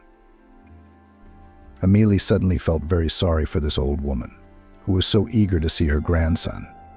Maybe there really is no one else to come to the person. It's not a big deal what kind of situation people are in. The toll is not that great. Of course, Amelie was far from being rich, but she would definitely have such a sum for a good deed. The old woman's eyes were so full of despair and fear. No, Amelie simply could not, like the other few passengers, indifferently watch this scene. I'll pay for this, grandmother, Amelie said, and handed the conductor some change. The conductor gave Amelie a ticket with a scornful glance at the old woman. The girl immediately handed it to her grandmother and wanted to return to her seat. But the rescued passenger grasped her hand with her dry and unexpectedly strong palm. Thank you, said the old woman fervently. Thank you for your good deeds. Don't think I'm not a beggar. I have some pension. I've worked at the factory all my life. Well, this month I'm in trouble. Grandson Andrew had an accident. I had to buy him everything. I'm taking him to the hospital, said the old lady. There's no money left at all. You give me your phone number. I'll transfer it to you when the money comes. Another surprise. It turns out that this old woman knows how to use mobile banking. A modern grandmother. No, not at all, Amelie shook her head. I won't be poor. The girl was adamant that it was a small sum for her. And the old woman, it is immediately obvious, is in a difficult financial situation. All the way to the hospital, the old woman thanked Amelie and told her about her grandson Andrew. By all accounts, he was a very decent young man. Grandma was worried about him. After the accident, he was in the hospital with injuries. But she was glad that her grandson got off relatively easy. The wounds will heal. They won't go anywhere, said the talkative traveling companion. The main thing is that his head is in order. Amelie nodded with a smile. And then the old woman got off at her stop, and the rest of the way the girl traveled in silence. This traveling companion distracted her a little from her anxious thoughts, relieved her excitement. But as soon as Amelie was alone, the anxiety returned. Now, sitting at a table in the cafe, drenched by the rain, Amelie mentally reprimanded herself. She should have listened to her intuition and not gone to this meeting. Now she clearly realized that nothing good could come out of it. She saw the whole situation, but a few hours ago the girl was full of hopes for a happy future together with Auburn.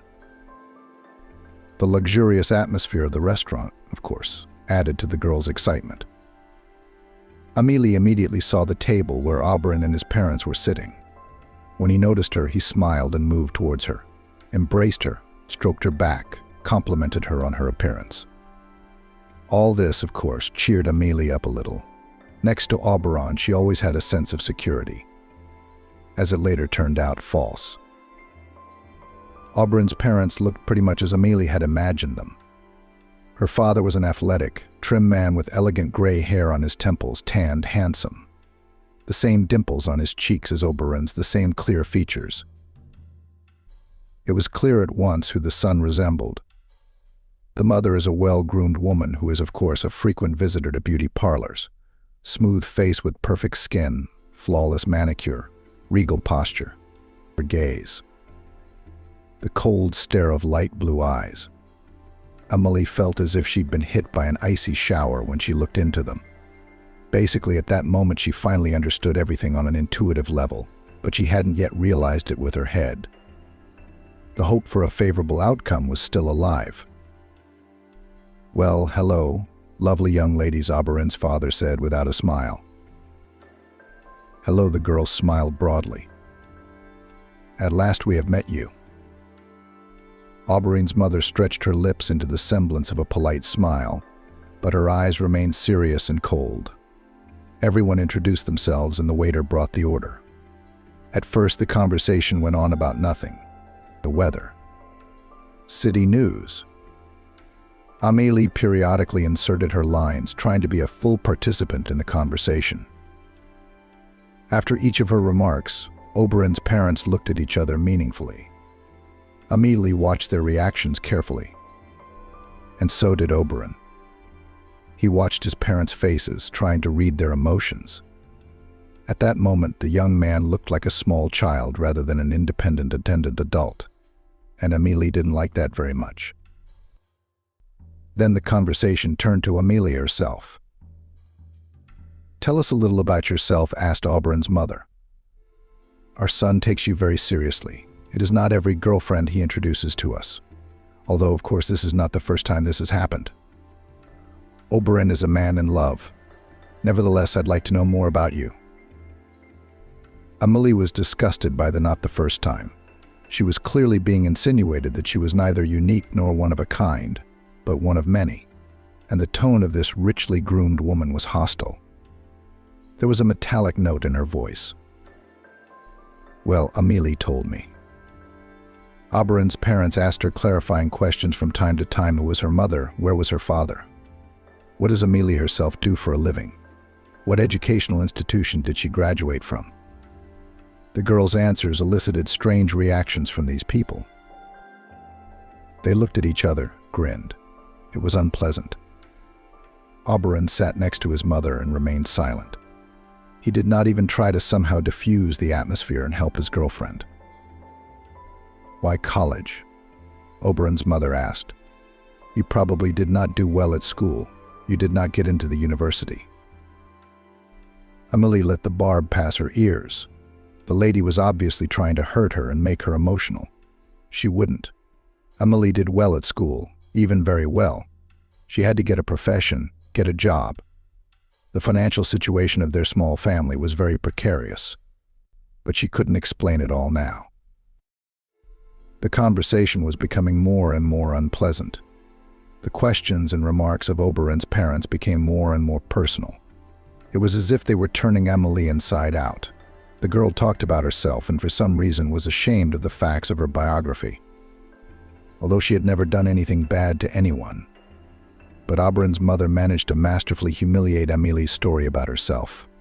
The girl felt herself at this table, next to these people, a beggar and a limited dullard who did not have enough intelligence for university. A poor girl who dreamed of becoming a rich heiress and thus solving her life problems. Or maybe that's what she really was. Amélie, under the icy gaze of the unfriendly woman, suddenly realized that she had really counted on Oberon's help in treating her mother. Oberon didn't utter a word. He didn't even look at Amélie, moving closer to his father. And so it was as if the young man hid behind his mother's shoulder. He was humiliating Amélie. Oberon didn't even try to stand up for her. It was unlike him to make the girl even more confused. Oberon, he was always on her side after all, supporting her, cheering her up. But now the guy looked like a little boy who was afraid to cause disapproval of parents. And that's when Amélie realized it all. No, there would be no future for her and Oberon together. His parents were now making that very clear to their son. Their aim wasn't even to humiliate Amélie.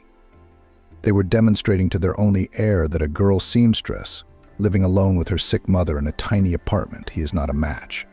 And the son had learned his lesson well.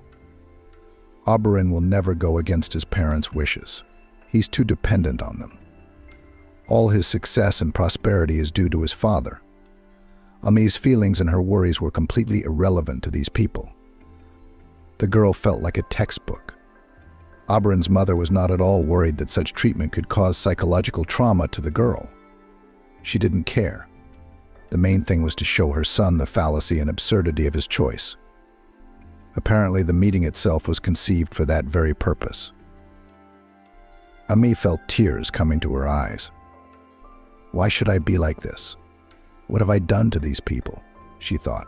In fact, Amelie had never done a single thing in her entire life that she could be ashamed of. The girl got up from her seat.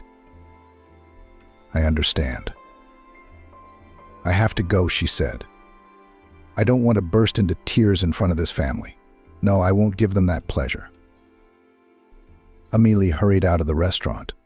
No one tried to stop her. The girl hoped, still hoped, that Oberyn would rush after her. Oh, come on. He loves me so much, after all, as he has said more than once. But Oberyn stayed with his parents. Amelie burst into tears on the street. It was good that it was raining, and it was not visible to others. She didn't wait for the trolleybus, she walked. Movement always calmed her down. It was raining like a bucket. Amelie's light sundress immediately soaked through and clung to her body. Pedestrians hid under awnings to wait out the downpour. Amelie wandered down the road, not even noticing the discomfort. She wasn't in that state. Oberyn. How could he do this to me? I had confidence in the man. Rejoiced that I was so lucky to meet my soulmate so early in life. Turns out I made it all up on myself, Amelie thought. Oberyn was only interested in the girl as a curiosity. He was used to meeting with spoiled princesses, and here was a modest girl who had not seen anything bright and interesting in her life. Perhaps it was pleasant for him to feel like a patron, opening the world to the poor beauty. But he had no special feelings for her. Otherwise, Oberyn would not have sat there like a statue while his mother humiliated a defenseless girl in front of his eyes. And now Amelie sat in the mall, sipping one cup of coffee after another. Her hair was almost completely dry and now curled beautifully. Her sundress had also become dry, and Amelie had recovered enough that she could now show herself in front of her mother. She would behave as if nothing had happened. It may be dark at heart, but her mother must not notice it. Mama must be taken care of. She's the only person in the world who truly loves Amelie, and probably always will be. Men, they're probably all like Oberyn. They can get a nice buzz on your ears and then they're off when they've had their fun. Perhaps her father was the same. Perhaps her mother is hiding something from her. Or maybe she just doesn't realize that the boy she once fell madly in love with has run away from her. Amelie came home and went straight to the bathroom. Did you get caught in the rain? Asked her mother, who was lying in the bedroom holding her heart. Yes, I'm soaked through, she smiled nonchalantly. I want to take a hot shower so I don't get sick. I'll make you some tea. No, you lie down and rest. I'll do it myself, Amelie replied. In the shower, Amelie cried some more. Tears this time brought relief. The bad emotions went away with them. Amelie tried very hard to behave as if nothing had happened. But her mother noticed the change in her daughter.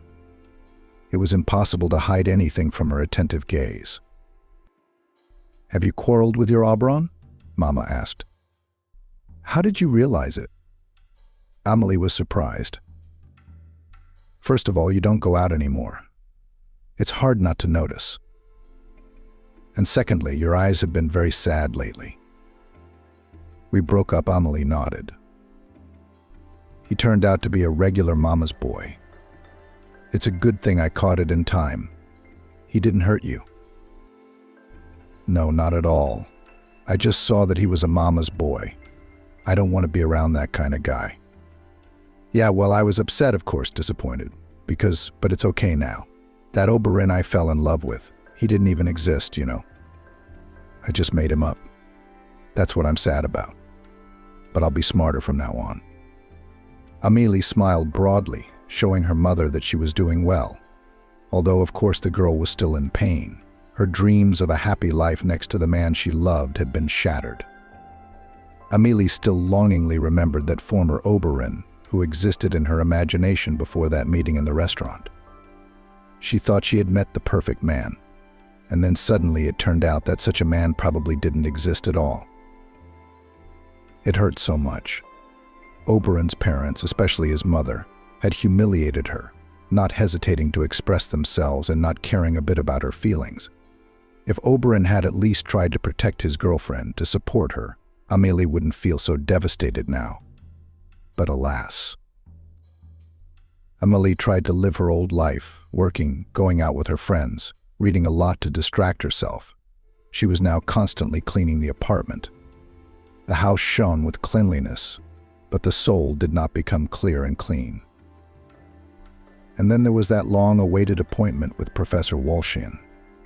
We went to the clinic with my mother.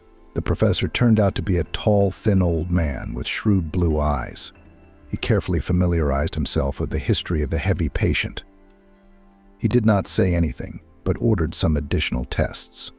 All the necessary procedures were carried out in the same clinic quickly, promptly, without cues. The professor himself took Amelie's mother around the rooms. The girl rejoiced, "Wow, what an attentive attitude." In the local clinic, this was not even close. As it turned out, the professor was in a hurry for a reason. He, as an experienced physician, immediately realized that the case is bad. The situation is critical. After all the examinations, the trio returned to the office. The professor was ready to pronounce his verdict. "Well, I have nothing to please you," he waved his hands. "I can't even believe that this is the result of the examination of such a young woman. The heart is worn out. It barely works. Medication won't help. We have to operate." Amelie clutched her mother's hand, who was listening attentively to the doctor's every word while remaining calm. "The operation should have been done a long time ago. I don't understand how your doctor could let the situation get so bad." The professor sounded clearly annoyed. "You can even try to sue him. But that's after. Now the main thing is the operation." And then the professor told the details of the upcoming operation. It was complicated, very complicated. Not every cardiac surgeon would do it for a patient in this condition. It is necessary treatment in New York, and this is travel, accommodation, payment of expensive medicines. And the operation itself cost a fabulous amount of money. When the professor announced the amount, Amelie shuddered. She and her mother simply have nowhere to get such a sum, except to sell the apartment and to be on the street. But even so, still real estate so quickly cannot be realized. And we need the money now. "It must be done as soon as possible," said the professor, seriously looking at the confused visitors. "Literally every day counts." "What will happen if we don't operate?" Amie's mother asked. "I just can't imagine where to get such a sum of money. Is drug therapy possible?" "No," the doctor answered immediately. "No medication will help you. Only surgery." "What are we going to do?"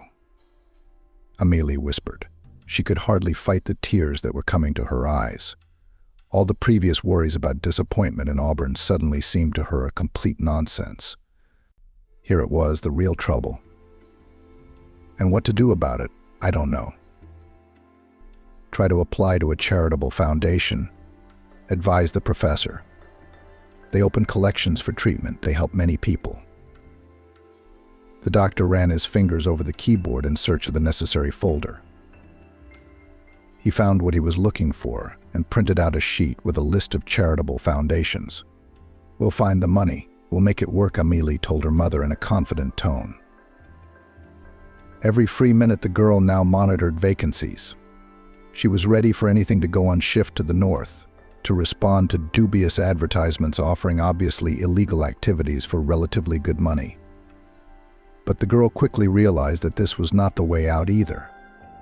Until she gets a job, until she works for a couple of months to be able to apply for a loan, precious time will be lost. And she would not get into trouble herself, not to run into scammers. Most of the ads that promise golden mountains look too suspicious. And if something happens to her, how will Mom survive it? Who would help her? Amelie was desperate. She sobbed every day out of helplessness, secretly from her mother. She, on the other hand, seemed surprisingly calm. She seemed to accept her fate and did not even try to do anything, realizing that it was useless. One day, Amelie took the desperate step of turning to someone who had no one else to turn to. So she dialed Oberon. Yes, they hadn't communicated all this time. Oberon hadn't called, hadn't written, hadn't even tried to apologize for his behavior at the restaurant. It seemed that he was quite satisfied with the fact that Amelie herself evaporated from his life, less problems, a mountain off his shoulders. After everything that had happened, the girl despised Oberon, considered him a mama's boy. Even his very name irritated her. She deleted all the photos of them together so that she wouldn't accidentally stumble upon them in her phone. Those pictures hurt her over and over again. She was so happy in them, so in love. And she had no idea what lay ahead of her. But anyway, only Oberon could help her. He's wealthy, he doesn't count money. Perhaps he would lend her the necessary amount, even with interest, just to get the money for her mother's operation as soon as possible. Amelie will never get such a loan, her solvency is too low, but she will try to work wherever she can, as soon as possible, to pay off the debt. Amelie is not afraid of work. Here's a list of funds that really help, not scams, he said. Amelie grasped the list like a drowning man grasping at straws. On the way home, mother and daughter were silent. Each was thinking about something else. The woman was making a difficult choice for herself to fight or leave everything as it was, because the forces in this battle were too unequal. Amelie was frantically searching for a way out. She saw no other way but to fight for her mother's life to the last. When she got home, the first thing the girl did was to call every charity on the list. Amelie hoped they would help. She was sure of it, but no one wanted to help. Amelie got different answers to her appeal. Someone immediately said that they specialize only in sick children, as if adults do not get into difficult situations or less want to live. There were also inexplicable refusals without a clear explanation of the reasons. And only in one place Amelie was explained the essence. You see, the woman who answered the phone explained in a guilty voice, "Your situation is not too spectacular. Everyone feels sorry for little children and transfers money to them.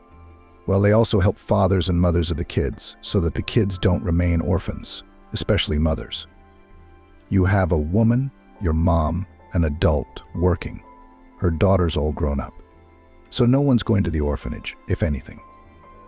There's almost no chance that they will respond to the request."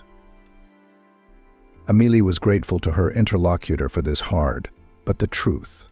At least now it is clear why all the foundations refuse them. It means that it is necessary to look for other ways out of the difficult situation. Relying on funds is only a waste of time. "Let's put the apartment for sale," suggested the girl. "Cheaper, so that sooner a buyer will be found." "What are you?" sighed the woman. "The operation, it is not known whether it will help or not. And you, if anything, without your corner will be left. And how will you live?" "No, let things go as they are." "No?" Amelie exclaimed. "No, don't even think about it." Aliena felt the prospect of losing her mother frighten her to the point of convulsion. Sure, it wasn't easy to dial Oberon's number, but it was for her mother's sake. If it hadn't been for her illness, Amelie would certainly never have contacted her failed fiancé. Oberon answered at once. His voice sounded a little surprised, but there was no guilt or remorse in it. Oberon spoke to Amelie as if nothing had happened, as if a former classmate had suddenly called him. "Hello, how are you?" the guy asked politely. "Not so good," Amelie admitted. "I hope you're not going to start telling me about your upset feelings now. I just don't like that kind of thing. What was is what was. It's over and done with. We move on." "It's not about upset feelings," Amelie sighed. "You see, my mom, she's very sick.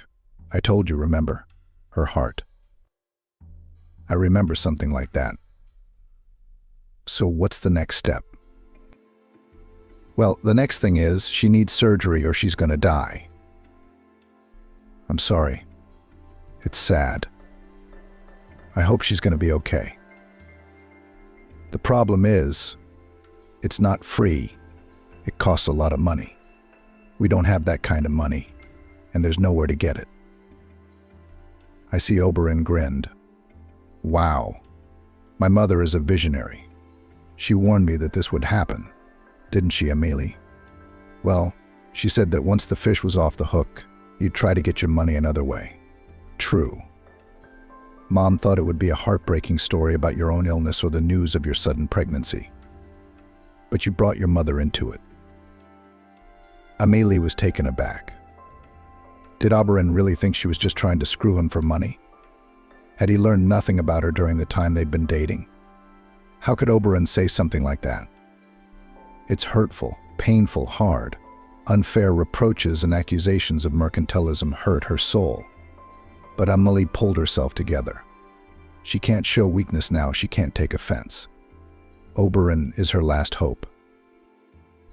Look, Oberon, it's all true, she began in a persuasive tone. I can show you the certificates, the professor's conclusions, the price list of the clinic, Amelie said convincingly. It's all easy to make up, isn't it? The boy bent his mind. The professor will call you himself. I'll ask him. Hey, you're kidding me. Yeah, that call could be made by anyone. You got a sucker. Oberon, but it's true. I can prove it. Besides, I'm not just asking for a huge sum of money. I'll pay it back. I'll pay it all back. I'll write you an IOU. I'll pay you the interest and the debt. My main thing is to pay for the operation as soon as possible. They won't give me a loan. My official salary is too small. Then how are you going to pay back the debt? You said yourself you can't afford the loan. I'll work day and night, I'll work hard. But I need the money urgently right now. That's a heartbreaking story, grinned Oberon. It's a pity such talent is wasted. You could write novels easily, couldn't you? I'm sick of it, the boy said sharply. I'm sick of listening to this nonsense. And at first I still felt guilty that everything turned out this way. You seem to me a naive and sincere girl. And now I see that my mother was right. I accurately predicted your behavior. That's it. Don't call me again. The phone rang with short beeps. Amelie dialed Oberon's number again and again. She just couldn't convey to him the seriousness of the situation. She should explain it better. He would understand. But Oberon seemed to have blocked her number. That's all. Her last hope evaporated like dew on a hot summer's day. Amelie had no idea who else to turn to. Oberon had trampled and humiliated her again. He's made it clear that he thinks her ex is a fraud. He won't even talk to her. How could he? Tears spurted from the girl's eyes. She couldn't, and didn't want to hold them back. How often had she been crying lately? Amelie was outside, right at the bus stop. Good thing there were no other people around, but what did it matter? Amelie slumped helplessly on the bench, wrapping her arms around herself. She shuddered, her whole body shaking violently. Amelie could do nothing about the condition. It must have been hysteria. She was tired of fighting, tired of knocking on every door and getting rejected everywhere. And then there was Oberon. She had to turn to the man who had once trampled and humiliated her. And he did it again. But most importantly, Amelie was never able to help her mother. Seeing life slowly leaving a loved one day by day was unbearable. Her mother was weakening before her eyes. She didn't even go to work anymore, sitting on endless sick leave. The boss threatened to fire the woman. Who needs such an employee? And what a job. Amelie's mother could hardly move around the house, and she was still so young. And Amelie, a grown-up daughter, can't help her own mother. If it wasn't for her, Mom would be feeling much better now. Vaughn and the professor also said that pregnancy and childbirth finally undermined the woman's health. Large tears ran down the girl's cheeks, and her sobs made it hard to breathe. Amelie could not pull herself together. And then a car stopped right in front of her. It stopped and stopped. No big deal. Maybe it was just a ride to the stop. It happens. Amelie tried her best to calm down so as not to scare people.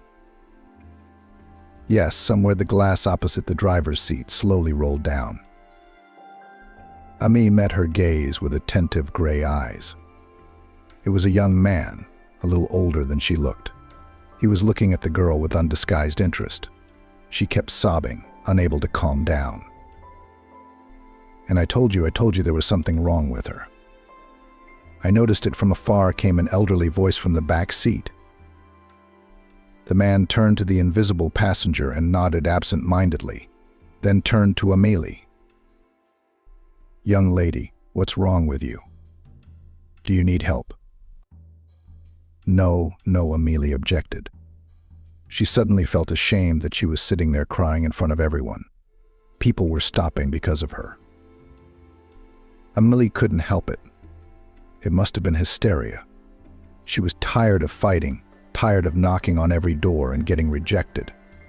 And then there was Oberon. She had to turn to the man who had once trampled and humiliated her. And he did it again. But most importantly, Amelie was never able to help her mother. Seeing life slowly leaving a loved one day by day was unbearable. Her mother was weakening before her eyes.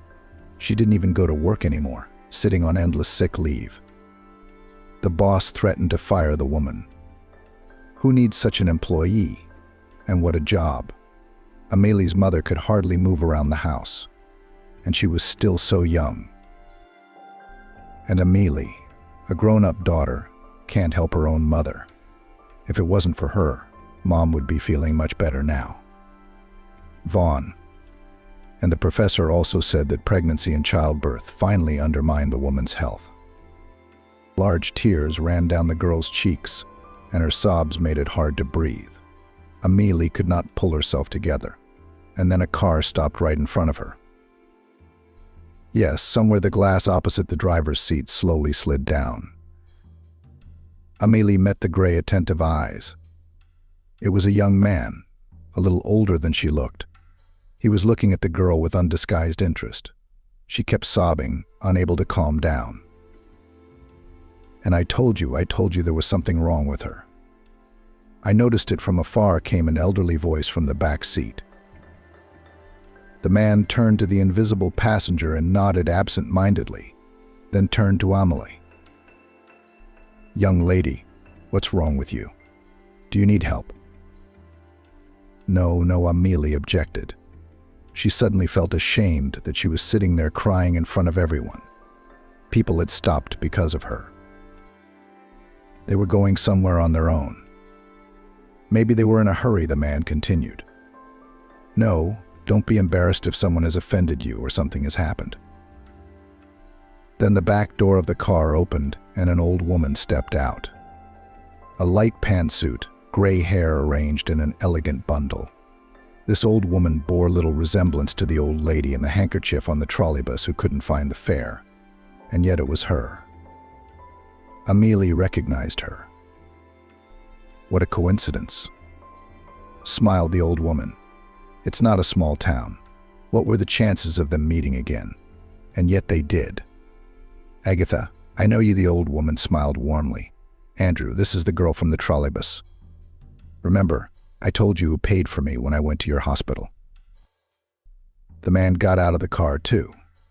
Now both grandmother and grandson stood in front of Amelie, whose tears had dried from surprise. Of course I remember this story. The young man smiled at his grandmother, and then looked at Amelie. "Imagine I was in a minor traffic accident. I was taken to the hospital overnight just to observe. I didn't even want to tell my grandmother. It's just that a friend of hers works there as a nurse. So I blabbed. Well, and Grandma dropped all her affairs, bought on the remnants of the pension to me food and medicine for a year ahead and rushed to the hospital," said Andrew with a slight irony. "Here you are again ironizing." The old woman looked reproachfully at her adult grandson. "But you'll understand me when you raise a child from infancy and put your soul into it. Then we'll talk about unnecessary worries and anxieties." Amelie was pleased to watch this friendly altercation. kind, caring, sensitive people who obviously love each other very much. And for some reason I thought on the trolleybus that your grandson was a boy or a teenager, Helene confessed. For me, he is always small, even though he is already under 2 meters tall and has long provided for himself, smiled the old lady. What's the trouble with you? She turned to Amelie. Honey, you do not be shy. Tell me. You're a kind girl. You help me then. You are not indifferent. Maybe we can do something to help you. Amelie sighed. How could these people help her? She was faced with unsolvable problems too difficult for her. And no one in the whole world could help her. Nevertheless, the girl suddenly realized that she really wanted to share her trouble with someone. Andrew and his grandmother will listen to her, that's for sure. And at least sympathize, pity. Amelie suddenly realized that all the time she had been hiding her worries from others. Even with her mother, she could not share her innermost feelings because she had a heart condition, and she should not worry. And here they are, potential listeners, sitting next to each other, asking to open their souls. And that's exactly what Amelie needs right now. So how will you finally tell me what happened to you? The old lady asked again. And you do not hurry, said Amelie. My story is not too short. We are in no hurry, the grandmother and grandson said together. All right, Amelie nodded her head. But I suggest that we settle somewhere nicer, said Andrew, looking around. There seems to be a nice pizzeria over there. How about it? I'm in, immediately responded the old woman. Me too, Amelie nodded, frantically trying to figure out how much money she had left on her card. Cozy atmosphere, stylish furniture, pleasant music. The interior of the pizzeria was conducive to conversation. Andrew, despite Amelie's objections, paid for the order himself.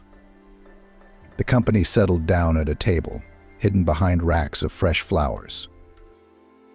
Now tell us about your trouble, the old woman smiled, and we'll think together how to help you. Good, Amelie nodded, still puzzled as to why these people would listen to her, let alone help her. So what if she paid for an old lady on the trolleybus? It's nothing, it's not worth discussing. But if they asked for it? Amelie told them everything about her life alone with her mother in a tiny apartment, about the constant feeling of guilt for the illness of the dearest person, about the fear for the life and health of her mother, which she had experienced since a very young age. The girl mentioned Auberine as well, saying that it was to meet his parents that she rode that day on the trolleybus.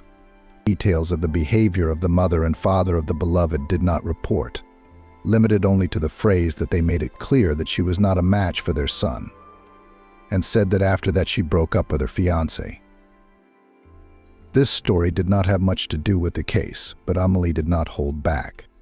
The parting with Auberine still tormented her. The girl did not tell anyone about her feelings and worries, and now suddenly there were attentive listeners. She shared with them what was still weighing on her soul, her disappointment in her beloved man. Rotten people. The old woman made a verdict. Not a good thing. Nothing good in their lives. They will not choose a wife for their grown-up son on a suitable lady. There will be no agreement between them. We've been there, we know. There are many such examples before our eyes. Life will not once again punish in your willful Auberine and his parents. Andrew said nothing. He looked at Amelie with such sympathy, with such participation that words were not needed. The girl felt the man's support and approval. It was a pleasant feeling. Then it was the turn of the story about her mother again. Amelie told about the reception at the famous professor and his verdict. And now her mother needed an expensive operation, and it was urgent. I tried to find the money, Amelie continued. I did everything I could. I even went to a colleague, but he thought I was a fraud. That's why I cried at the bus stop after talking to him. What a fool, exclaimed the old woman in heart. He doesn't understand people at all. I see you for the second time in my life and I realize that you are a very honest and modest girl. Amelie continued. And he's been seeing me for so long, and he hasn't realized anything. Oberon, whom this old woman didn't even know about, annoyed her a lot. It seemed funny if it weren't for the tragic nature of the situation. Well, I can't get any money, Emily summarized. Without an operation. Mom. The girl still could not pronounce the terrible word, but the listeners already understood everything. The old woman put her arm around Amie's shoulders and stroked her head. Amelie cried again. But I can't help these silly tears, she continued. I can't help it. It's the first time I've been listened to. It's the first time I've been sympathized with. That's worth a lot. But the trouble hasn't gone away. And the problems haven't just evaporated. Money didn't materialize out of thin air. The old woman soothed Amelie, whispering some comforting words that really did make her feel better. Andrew silently looked at this picture and clearly thought something. How much money are we talking about? Finally asked the man. Amelie said the figures that made her panic. Andrew raised his eyebrows in surprise. What did you think, grandson? Sighed the old woman. These are the prices we have now. An ordinary person cannot get sick. And what, free of charge, this operation cannot be done? Asked Andrew. You can, replied Amelie, which has already managed to cope with emotions not without the participation of a kind old lady. For free you can wait in line for almost a year. Mom does not have that much time. Well, I am ready to give such an amount for treatment, said Andrew. Grandma looked at her grandson with pride and approval. Ellen gawked her eyes in surprise. Andrew can give her such a sum. But he doesn't look like such a rich man at all. Dressed well, but not flashy. His car is nice, but not high-end like Oberon's. And anyway, how can you accept such a gift from a complete stranger? Amie's mind was buzzing. Well, how can she think about such details when her mom is slowly fading away without surgery? And lo and behold, still worried, anxious. Here is my edited version of the text. Amelie said cautiously, I'm afraid I can't accept such a sum. It doesn't seem right. Everything is right and fair, assured the old lady. You helped me in a difficult situation, and now Andrew is helping you. Boomerang, you've heard of it? The amounts are quite different. Amelie did not give up. So? The old lady didn't give up. Who has what opportunities? Do not worry. Andrew smiled and covered Amelie's hand with his warm palm.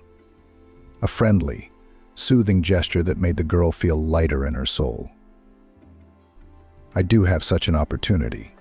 What's more, I spend a certain amount every year on charity.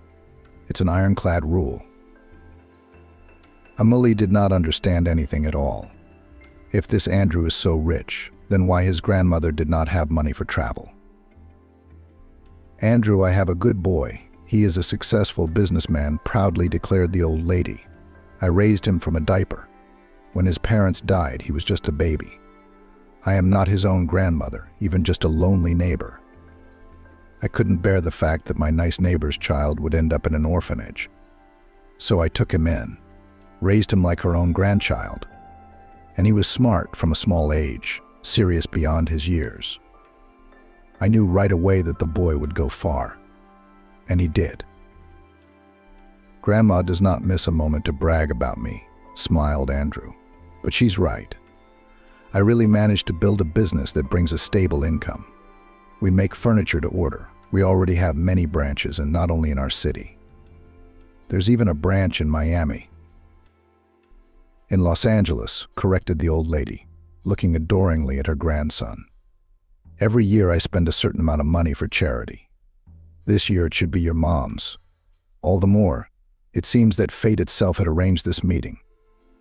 What were the odds of bumping into you at the exact moment when you were sobbing with despair and helplessness at the bus stop? There's no such thing as coincidence. So, can you really give us that kind of money? Ellen still couldn't believe his happiness. But I can't just take it, said Amelie. Let it be a receipt. I'll pay it back slowly. I'll pay it all back. Oh, you're so stubborn.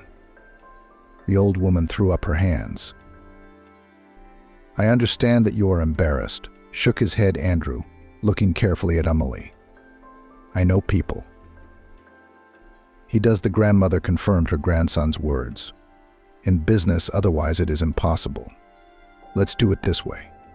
I have long wanted to invest in some new enterprise. We'll register an LLC for you. An atelier that makes custom-made clothes. From what I understand from your story, you're a talented dressmaker. The amount for your mom's treatment will be part of the investment in the company. And then, when this enterprise will begin to bring income, and it will definitely happen, I'm the one who knows about such things. You will gradually and give me this money as part of the profit due to the investor. I hope I've made myself clear? Amelie nodded. What was happening was more and more like a fairy tale. The investment, the firm, the new interesting job, and most importantly, the money for her mom's surgery. Was this really happening in reality? Amelie was suddenly afraid that now she would wake up and it would turn out that she just saw a wonderful dream. But no, everything turned out to be true. Andrew and Amelie exchanged phone numbers. And his grandmother took Amelie's number too. Call me when you're feeling down, the old lady said. Don't disappear. You're a very nice person. It's interesting to talk to you.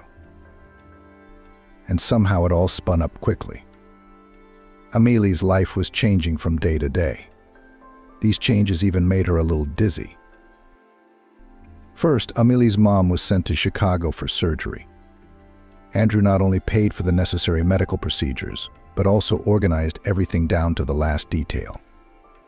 He bought the tickets, arranged for rent for Amelie in Chicago, arranged a comfortable room for her mother, found all the rare drugs on the list. Amelie couldn't have done it on her own, especially not so fast. Andrew solved all problems as if at the snap of his fingers. He was an amazing man, Andrew. He didn't talk a lot, only business. Unlike his grandmother, he turned out to be a rather silent man. Often Andrew and Amelie would drive together on business, and both would be silent. Just silence. It wasn't oppressive, it wasn't uncomfortable. The girl felt waves of warmth and acceptance coming from Andrew. She was perfectly aware that she was falling in love with him. Of course she was, he was the perfect man. Except that the girl, every time she had such thoughts, restrained herself. Andrew. He probably has a soulmate. The man is not married. There is no wedding ring on his finger, but of course he is not free. Of course his chosen one is also ideal, some beauty of model appearance, with a pure soul and impeccable manners. Where can I get to such a one? She thought. So Amelie only had to dream from time to time that one day Andrew will pay attention to her as a girl. Only these dreams seemed to be unfulfilled. For 2 weeks, while her mother was recovering in the hospital after a serious operation, Amelie spent in Chicago. Every day she visited her parents, brought her treats, cheered up her mom. The doctor said the surgery was a success, and added that the patient had managed to jump on the last carriage of the departing train. Just a little bit more, and, in short, Andrew and his grandmother met just in time. Andrew's grandmother was always in touch. She asked Amelie about her mother's health, rejoiced together with the girl obvious improvements. She also told her what places to visit in her free time in Chicago, wherever Amelie had been during that time. She had seen everything. It was very exciting, as the girl had never been in Chicago before. Andrew also often called, but the nature of conversations with him was rather businesslike. The man was engaged in registration of a new LLC of the firm, the director and chief master of which was to become Amelie. This slightly worried the girl. Will she be able to cope? She was perfectly capable of inventing new models and sewing. This is her real vocation. It was great that she would finally have the opportunity to earn money doing something she really liked, something that inspired her. The girl had long felt that she was burying her talent in the ground, working in an attire as a simple dressmaker. Fitting things to the figure, it's quite different from sewing outfits to order. That's where the imagination runs wild. But now you have to get into the paperwork. Amelie will be the director and co-owner of the firm. She'll be fine. The main thing is that Mom was saved. Now Amelie will do everything to make the firm flourish, and Andrew did not regret his decision. She will give him the entire amount, even more. As time passed, Mom got stronger and was discharged. Mother and daughter returned home, full of plans and hopes for a new life. Mom went back to work. Now she didn't need to take sick day after sick day. She looked like a young, healthy, energetic woman again. Amelie, on the other hand, had plunged headlong into her new firm. The work was addictive, inspiring, and joyful. The girl could not be happy with what she was doing now. Andrew helped her with documents and legal issues. He did not even need to ask. He was like some kind of inner instinct, felt when and where there are problems, and solved them easily and playfully, as he always did. Amelie struggled with herself, trying not to betray her feelings for Andrew. He saved her in a difficult and seemingly hopeless situation. Of course, the role of savior and caused in Amelie romantic feelings. But did Andrew need it?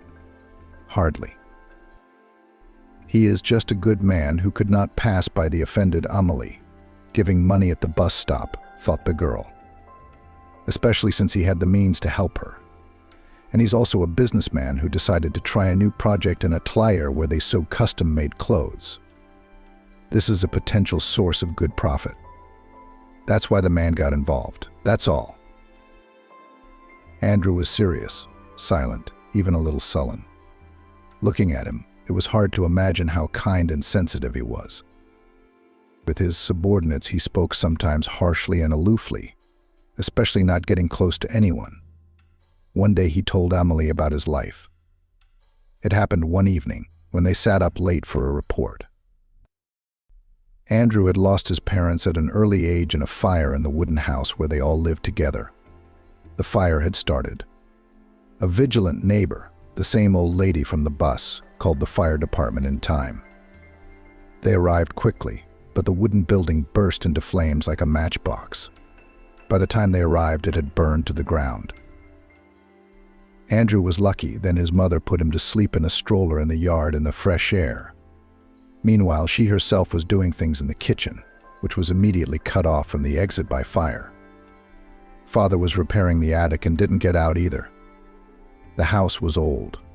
The wiring should have been replaced a long time ago, and the windows had bars left by the previous owners. Andrew's parents were trapped, but he himself was unharmed.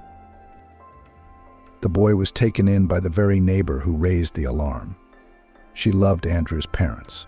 More than once she told the boy that they were very good and hard-working guys. Both from orphanages, both smart and focused on success. They would have achieved a lot in life, if not for the damn fire, complained sometimes guardian Andrew. You have to live for 3 and realize all the plans and hopes of your parents. And Andrew tried very hard to be the kind of man that his mother and father would be proud of. He always studied well. Study was given to him easily. There was time for walks and for extra classes. The boy early demonstrated that his hands grow from where they should. Even in childhood, Andrew himself learned to make simple furniture. And when he was only 11 years old, he and a couple of friends went to the bypass road to sell what he had made himself. The chairs and tables quickly sold out. People bought simple furniture for the garden, for the cottage. Andrew then even received the first orders. Slowly, little by little, established his business. Andrew opened his own production.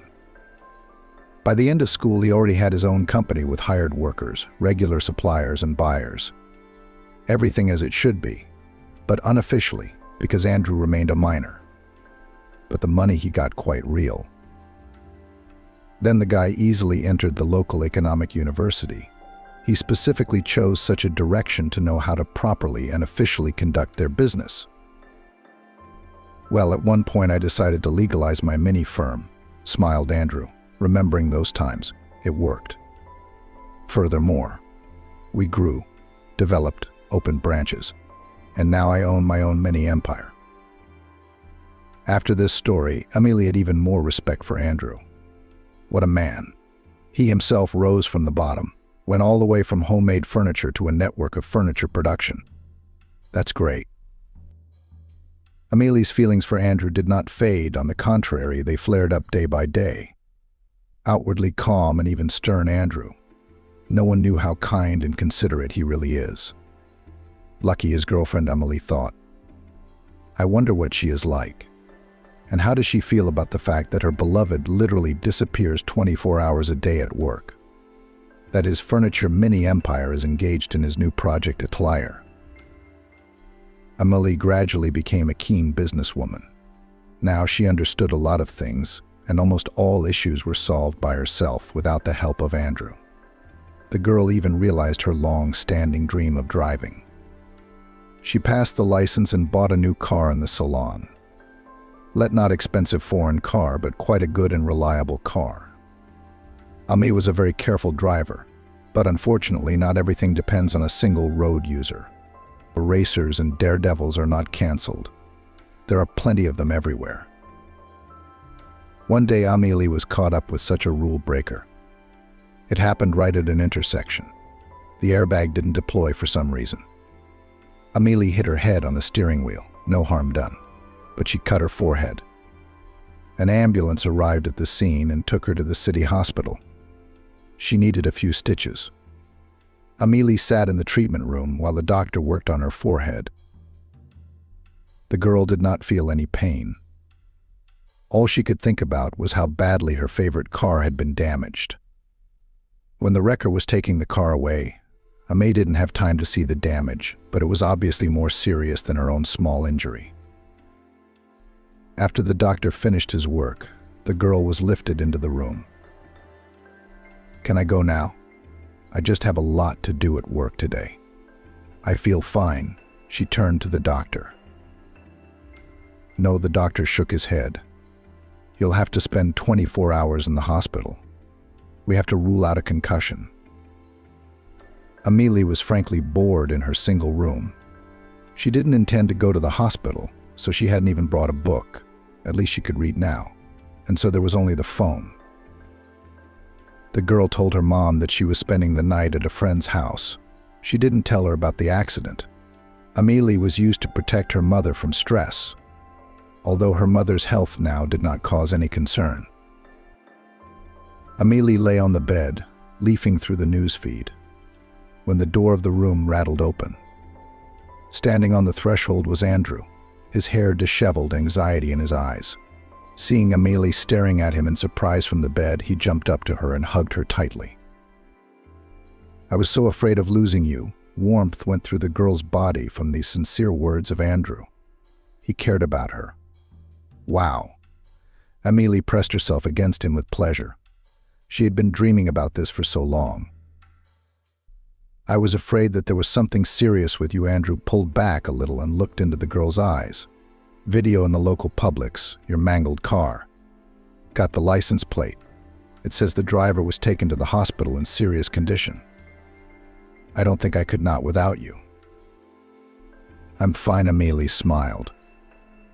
It was exaggerated on purpose to make it more interesting for people to read. It's just a scratch on my forehead. The doctor put in a couple of stitches. That's nothing. Andrew smiled back. Well, now it seems there's no point in hiding it, he said. I didn't tell you anything, because you were, well, kind of dependent on me. I didn't want to embarrass you, Andrew admitted. I myself do not know at what point I have feelings for you. Maybe when you told us about your trouble at the pizzeria, or maybe when we organized your mother's treatment together with Auburn. I don't know, but I've never met anyone so sincere, honest, and beautiful. Today, when I heard about the accident, I was so afraid I'd lost you forever. It's such a fear.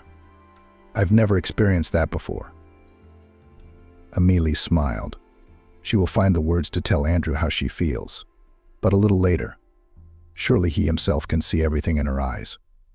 Andrew is smart, and he has a keen sense of people. Well, now you are in the same situation as your grandmother once, Amelie smiled. Remember, she said at the bus stop that someday you would understand her, that you would realize how scared you were for your loved ones. And that's what happened. And it's true, and Andrew's eyes lit up a cheerful light. The situation is very similar. Grandma, as always, was right, and so in everything.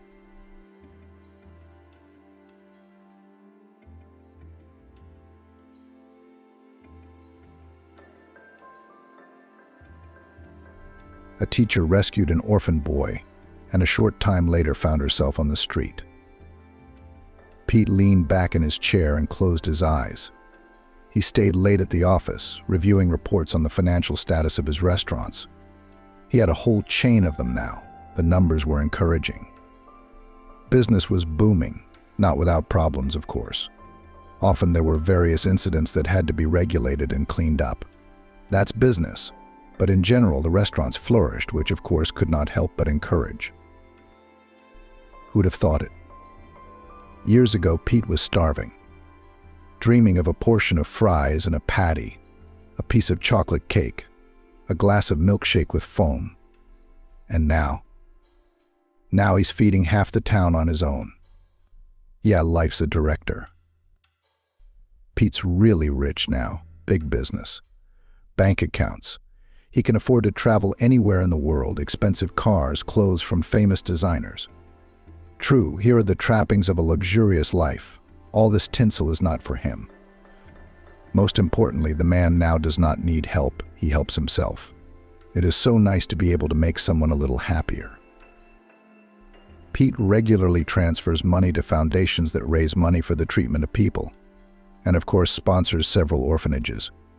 Most of these institutions are located in New York, where Pete has been living for more than 20 years. The man does not ignore the orphanage in Sandersville. Sandersville is a small provincial town. Dusty streets with broken sidewalks, weedy squares overgrown with weeds. It's a place of desolation and tranquility. It's where Pete spent his childhood. The man often reminisces about his early years, sometimes intentionally, sometimes not. Pictures from the past sometimes rise up before his eyes by themselves. Pete doesn't chase these memories away. On the contrary, he likes to think about the fact that he was able to get out of the pit, to stand, to survive, to become strong. In addition, his own story does not let him forget that there are many boys and girls in the world who need support and attention. His children's son and daughter are already old enough to talk to them about serious things. Andrew is in the 8th grade. Jessica is a year younger. Pete has long since told them about his life. At their age, he had a hard time. Children need to know that the world is not equally fair and kind to everyone. Both Andrew and Jessica are lucky. Everything comes easy to them, so to speak, by birthright. But that doesn't mean that others are doing the same.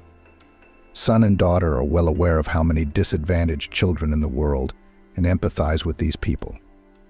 That especially pleases their father. Andrew sometimes travels to orphanages together with Pete. They see everything, know everything, and even created their own group and social networks to help orphaned children. They collect clothes, toys. Good guys.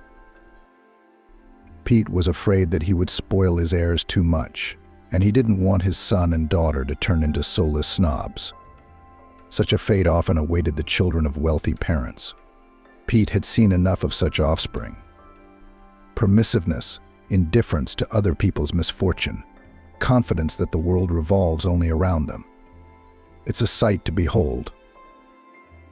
Pete did his best to make Andrew and Jessica grow up sensitive, empathetic, attentive. And he was succeeding. They were doing it. His wife, Esmeralda, supported him in everything he did. They've known each other for years, almost a lifetime. Esmeralda also grew up in an orphanage. The girl was abandoned in the maternity hospital after she was born. quiet, shy, unrequited, just like Pete. She'd long been the butt of local leaders' jokes, a punching bag. A person to assert herself, take out her frustrations on. Pete was the same way. He tried not to run into the guys, lived in constant fear, flinched at every rustle or loud sound. He had become strong for her sake, for Esmeralda's sake. He could not stand up for himself, but it was also unbearable to see this girl, who was quiet in her big eyes, being insulted. They became friends with Esmeralda. At first they played together, discussed some problems and worries. Both of them had no one to share their joys and sorrows with, but in each other they saw attentive interlocutors, support and acceptance. Later, somehow imperceptibly, all this grew into romantic feelings. And then Pete's life changed abruptly.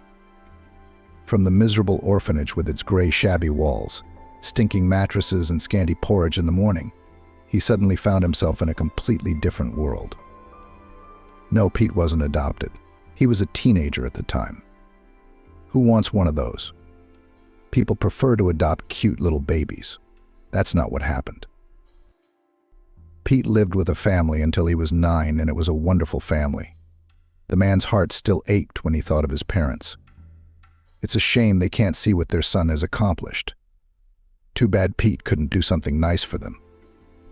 He had a lot of money now, and fulfilling his mother and father's dreams wasn't a problem for him. Dad kept talking about a new car because the old 6 was always breaking down. Mom wanted to go to the sea. She had been to the resort only once and now dreamed of repeating this trip. Except that they'd been gone for over 30 years. Pete and his family didn't live poorly, but they were never poor. They had a clean, cozy one-bedroom apartment in which the young heir was allocated a whole room. There was an old car. On it, my father took the whole family to the river, then in the woods. These were wonderful trips, even if not to the sea. Pete never went hungry. Yes, sometimes there was not enough money for candy or ice cream, but there was always a pot of borscht or goulash in the refrigerator. Mom worked as a painter. Dad worked at the factory and the shop. There was enough money to live on. We didn't live poorly, but we weren't poor. Pete didn't think about such things at all then. He enjoyed life, a quiet, sunny childhood, socializing with his parents and friends. His mother and father never quarreled. At least Pete didn't remember that. They never raised their voices at their son either, even if he did something wrong.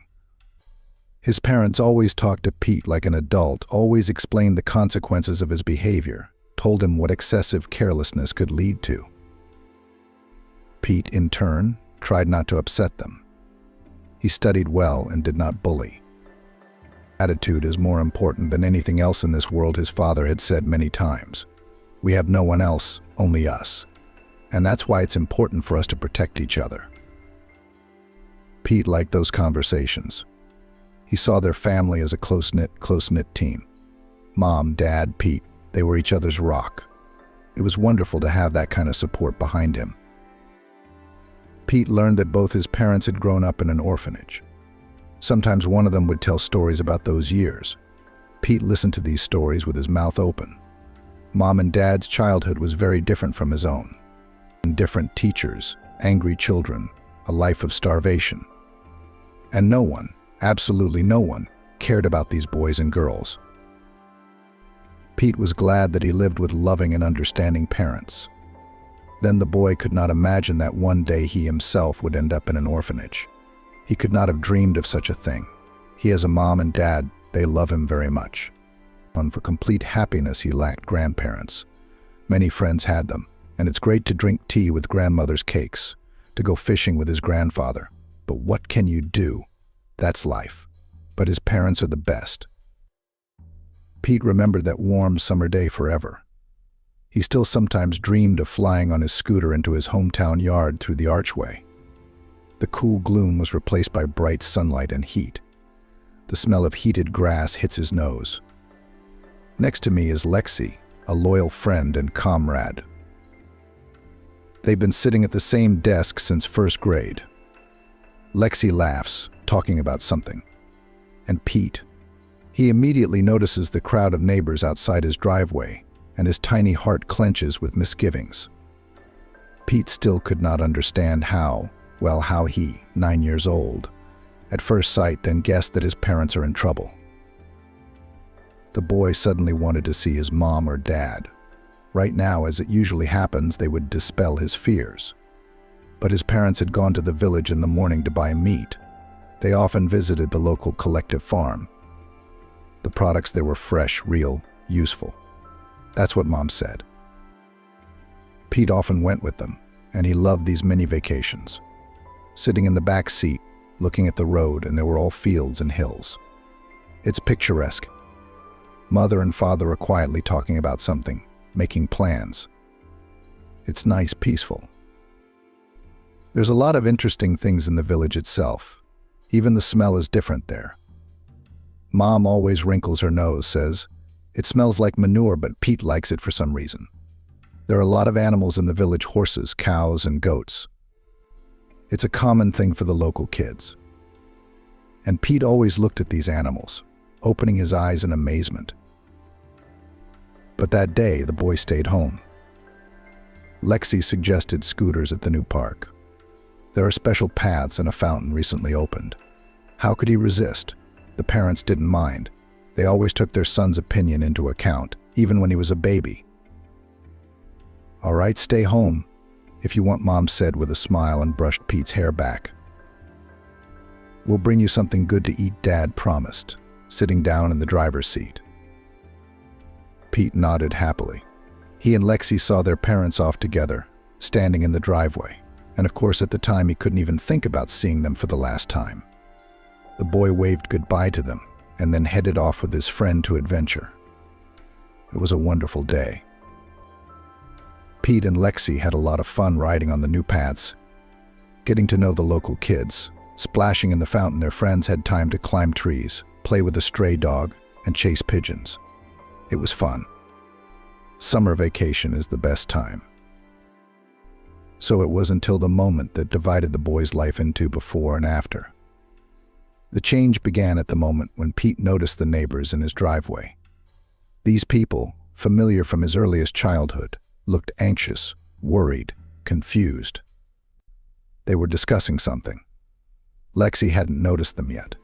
She kept telling Pete a joke, but he wasn't listening. The boy's attention was on the neighbors. He desperately wanted to see his mom or dad among them. They should have been back by now. But his parents weren't there, which was scary for some reason. It was really scary. Even his palms were sweating, and goosebumps ran down his back. Finally, one of the neighbors noticed Pete and Lexi. He said something to the others, and now there were about a dozen pairs of eyes staring at the friends. Immediately, the boy felt a large shiver begin to hit him. The first to hug Pete was Aunt Stacy, his mom's friend. She often came to their house for tea and always brought something tasty for the master's son. "Trouble," she said, looking into the boy's eyes. "There is trouble, terrible trouble. You must be strong." Neighbors told Pete that his father had lost control of the car, and the car at high speed went into the ditch. There was a pothole in the road. It hadn't been there before, but it was hard to see it right away. The fault of the road service. Now the dangerous area has been fenced off, no one else will get hurt. But Pete's parents died in that terrible accident. Both of them. That was a hard thing to realize. It's even harder to accept. How could it be? Mother and father were something fundamental, something unshakable. Pete even lost consciousness for a while. He woke up at Aunt Stacy's. She was home in time to call an ambulance. The doctors came and gave the boy some kind of injection. Everyone looked at Pete with sympathy, stroked his head, hugged him. That made it even scarier. The boy did not think about his future. He was in a very strange state. Everything around him suddenly faded, somehow slowed down. Pete saw the world as if from the outside, as if he was just an observer, not a participant in this life. The neighbors took care of the funeral. Pete was staying with Aunt Stacy. He didn't want to go home. It was scary to walk into an empty apartment with no mom and dad. Aunt Stacy had sent the kids to her mother-in-law's for a while.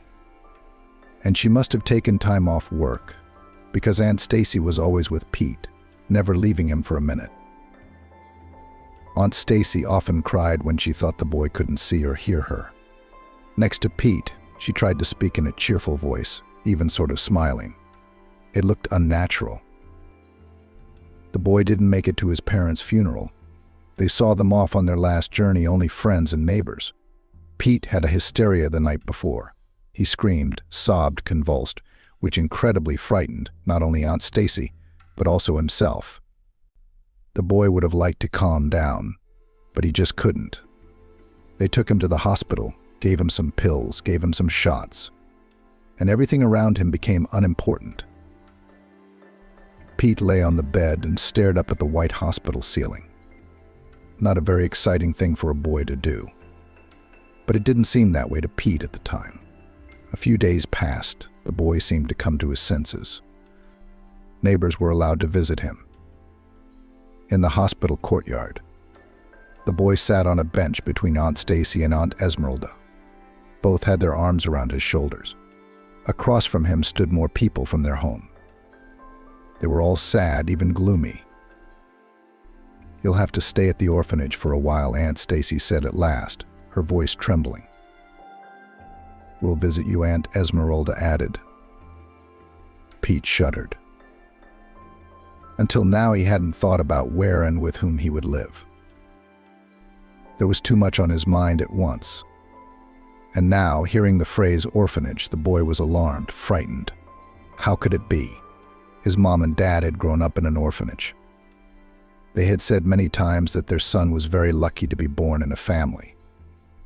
And now he would have to go to an institution like this. Tears came to the boy's eyes. He tried to force them inside, but nothing worked. Neighbors calmed him down, promised to visit him and even take him to their homes for the weekend, if the management of the orphanage allowed it. But Pete realized then, at the age of 9, sitting on a bench in the hospital courtyard, he realized that now he was alone, all alone, no more of their wonderful team. From now on, he would have to make his own way. Something told the boy that it would be difficult. He had to pull himself together, prepare for a long struggle. But at the time, he had no idea what he'd be up against. Looking ahead, it should be said that the neighbors did visit the boy. At first, Aunt Stacy came most often, always dressed up, always with goodies, hugging Pete, asking him about his life. But then these visits became more and more infrequent and finally came to nothing. The boy was not offended. He understood everything perfectly. After all, he had to grow up sharply. People have their own affairs, their own worries. Not to the neighbor's boy their own problems to deal with. Pete was taken from the hospital by 2 women, one in a police uniform, the other in ordinary clothes.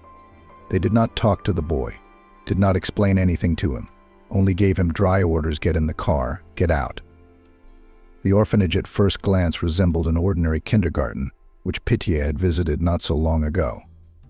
The same long 3-story building, the same green yard with playgrounds. The policewoman, having signed some papers, left. But the second escort took Pete inside. The boy was shown how everything was organized in the orphanage: several bedrooms with modest beds, a dining room, a playroom, and classrooms. The orphanage was outside the city, so the children did not go to a regular school. Teachers came to visit them themselves. On the first day, Pete was beaten up by local boys just to show who was in charge and stronger. The girls saw this and giggled gloatingly. Then, when the teacher came to the noise, looking her in the eyes, these girls said that the newcomer himself fell down the stairs, when Pete also received from the teacher for carelessness. "You're good, you didn't complain and fight," one of the attackers said afterwards. "I did the right thing. We would have beaten you up even more for that." Pete didn't say anything. He didn't say anything to the teacher out of fear of incurring more anger. Certainly not out of a desire to keep his tormentors out of trouble. The woman just didn't care. She wouldn't help Pete in any way. There was no help to be had here at all. A hostile and evil world. The gray orphan days dragged on. It was hard to get used to it all. Instead of a small but own room, a bedroom for 20 bunks. Instead of mom's delicious homemade food and incomprehensible brew. Instead of acceptance and soulful conversations, complete indifference. At best indifference, or even anger and aggression. There were no friends here, no attentive neighbors. Pete was immediately disliked. He'd been a homeschooled child for 9 years. He'd been loved, pampered, cared for. And these children, most of them, had never known the comfort of home and the love of family. They all had hard fates and believed that those more fortunate were now their eternal debtors. Pete couldn't stand up to this bitterness, not yet at that time. He was shocked by the behavior of his peers. The world was opening up from a completely different perspective. Everything was out of whack. He had to adapt. Pete was often beaten, and it was impossible to predict what would come next time. The boy tried to stay out of sight of his abusers. But how can you do that if you have to sleep in the same bedroom with them every night? Pete was doused with water, tripped over, called names, insulted, spit on, thrown things at, and had to endure it all. Pete tried to make friends with these kids. Not that he liked them, not at all. He just wanted to make his life a little more peaceful and pleasant. But it wasn't working. He and these guys, they were like different species. They had no common ground, no common themes.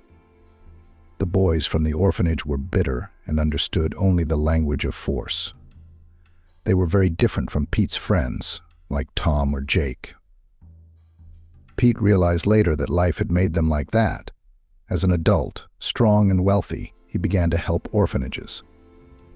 If the underprivileged boys and girls realized that at least someone cared, if they saw help, kindness, sympathy, maybe some of them would think that the world is not only aggression and anger.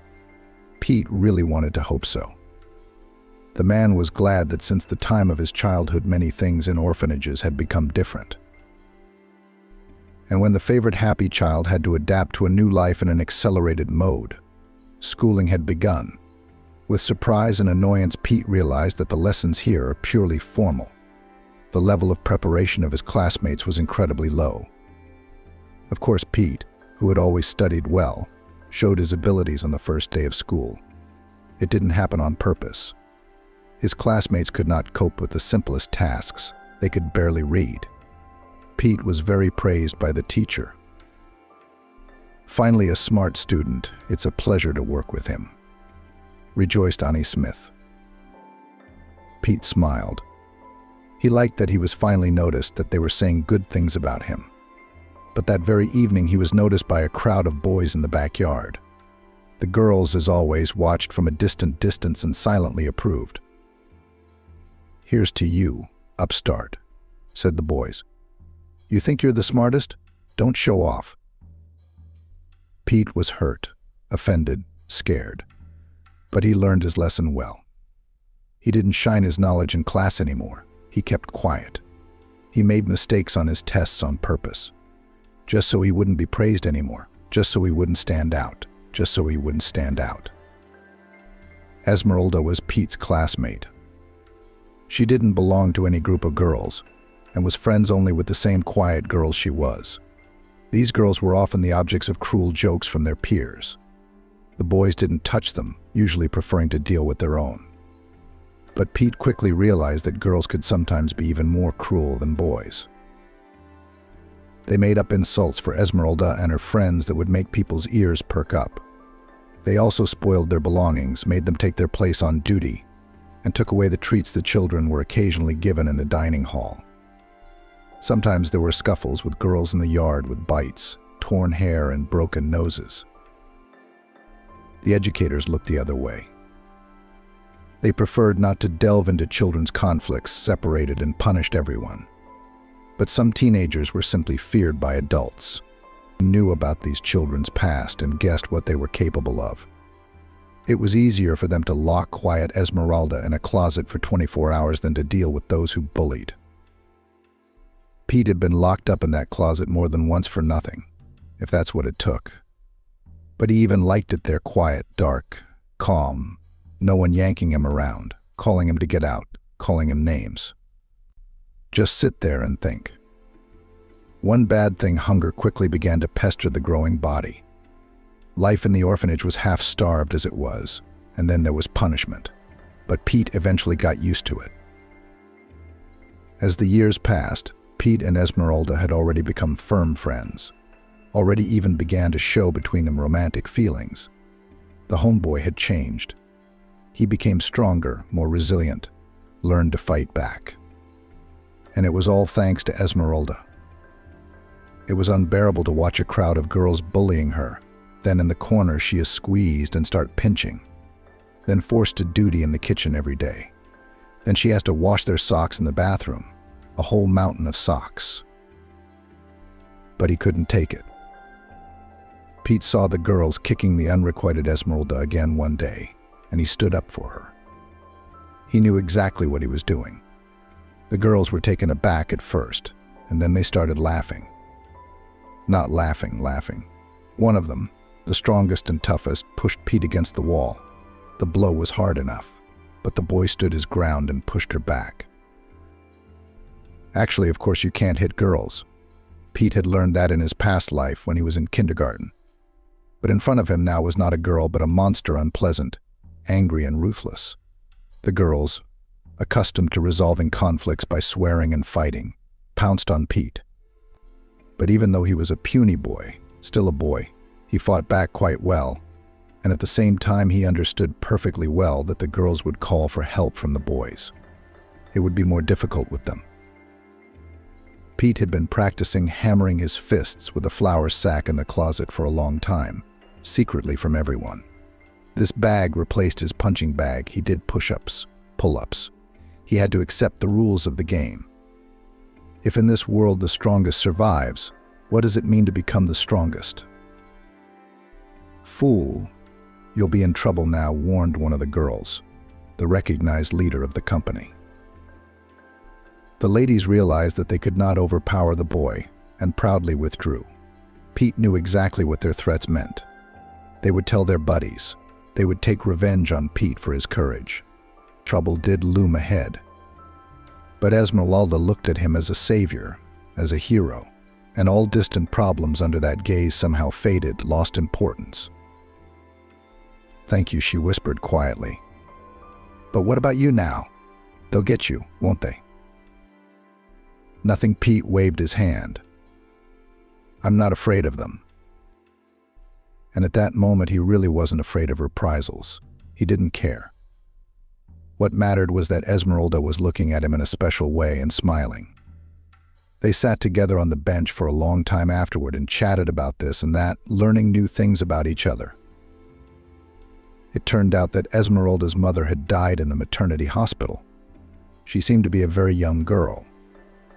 The relatives didn't want to take the baby. It was an embarrassment to them. So Esmeralda lived from infancy in children's institutions. Apparently, such a fate of a granddaughter, in the opinion of relatives, was not a disgrace. That was her story.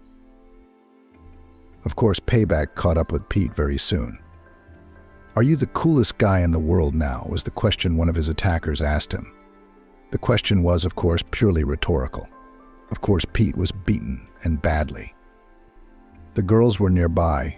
They suggested to their defenders ways to humiliate the victim, one more sophisticated than the other. But that time Pete still fought back. He managed to break a couple of noses, kick someone in the stomach, and then found himself in the dust on the ground. And he was the only one who got hit. But still the boys were surprised. Before, the victim was wordless and toothless, and then suddenly it was like this. He was less likely to be touched. No one wanted to get punched in the teeth or nose by a mob. And there was the occasional one-on-one attack. No, not anymore. Pete sighed, stretched, turned off the computer. Time to go home. Tomorrow he could sleep in a little longer, spend time with his family. The man threw on his coat, walked out of the office. His car was parked in the back of the restaurant. Where the garbage cans stood, food that customers got fed up with was thrown into them. So homeless people who wanted to satisfy their hunger often hung around here. Pete wasn't surprised to see an elderly woman in tattered clothes and shot sneakers, clearly off someone else's foot, standing next to the bins. Pete didn't chase the homeless away from the bins. On the contrary, he asked the staff to leave the food in the containers on the site, not to throw it all in the bucket. He felt sorry for these destitute people. Poor thing, he thought. But the woman, smelling the presence of a man, was frightened, shuddered, turned around. She looked anxiously at him. Pete was dumbfounded.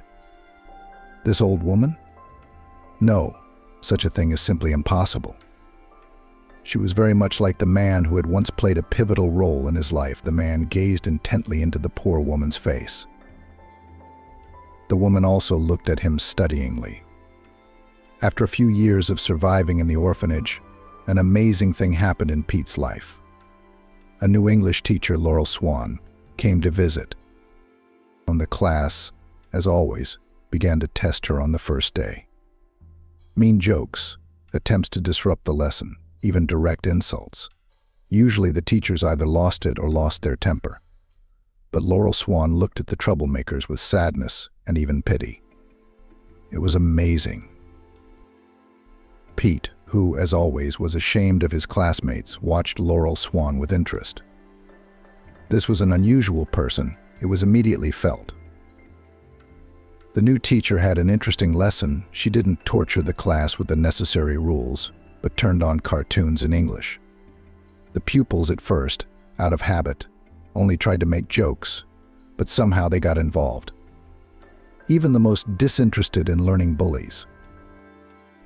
Then Laurel Swan began to ask questions. Pete, to his own surprise, knew all the answers. As he answered, the teacher shook her head approvingly and smiled. She seemed to be impressed by the able pupil. She hadn't expected to find such a one here. Pete was no longer afraid of being pushed and taunted by the local bullies, so he answered as he saw fit. "You're an amazingly talented boy," she praised Pete when the others had left, and he realized that the teacher purposely did not shower him with compliments in front of his classmates so as not to arouse their envy. What an intelligent and sensitive person, Pete thought. "Thank you," said the embarrassed and delighted Pete. It had been a long time since anyone had been so attentive to him. "Tomorrow I'll bring you some textbooks to study with the kids. What about you? You should be interested in something else," Laurel said. And indeed, the next lesson she brought a bright, colorful textbook. There were many fascinating stories in the form of comics. "We will repeat the material with the students for now," said the teacher. "You don't need it. Read it and tell me if you understand it," Laurel Swan said to Pete. Pete delved into the reading. The bright pictures were pleasing to the eye. The boy was engrossed in the story, and he didn't notice how the lesson flew by. "Did you understand anything?" Laurel Swan leaned over the desk with a smile. "I understood everything, but I didn't have time to finish it. Too bad." "Interesting," Pete said. "Take the book with you. You'll have time to read it." "Yeah, you do? I bought it for my daughter, but she didn't seem interested." "Let it serve someone," the teacher added. Laurel Swan made Pete's life happier and more pleasant, gave it a special meaning, and the other children liked her a lot too. It was a rare teacher who interacted with the class not through humiliation and insults, but through explanations, frank conversations on the heart. Both girls and boys were drawn to her. But it was obvious to everyone that Laurel Swan was Pete's favorite. But there were no objections. The classmates saw that Pete was making great progress in English. He helped them too. He never said no to anyone, even the ones who had recently beaten him up in the backyard. Pete devoured one after another of the interesting English books Laurel Swan brought him. Then the teacher handed the boy a player with several CDs.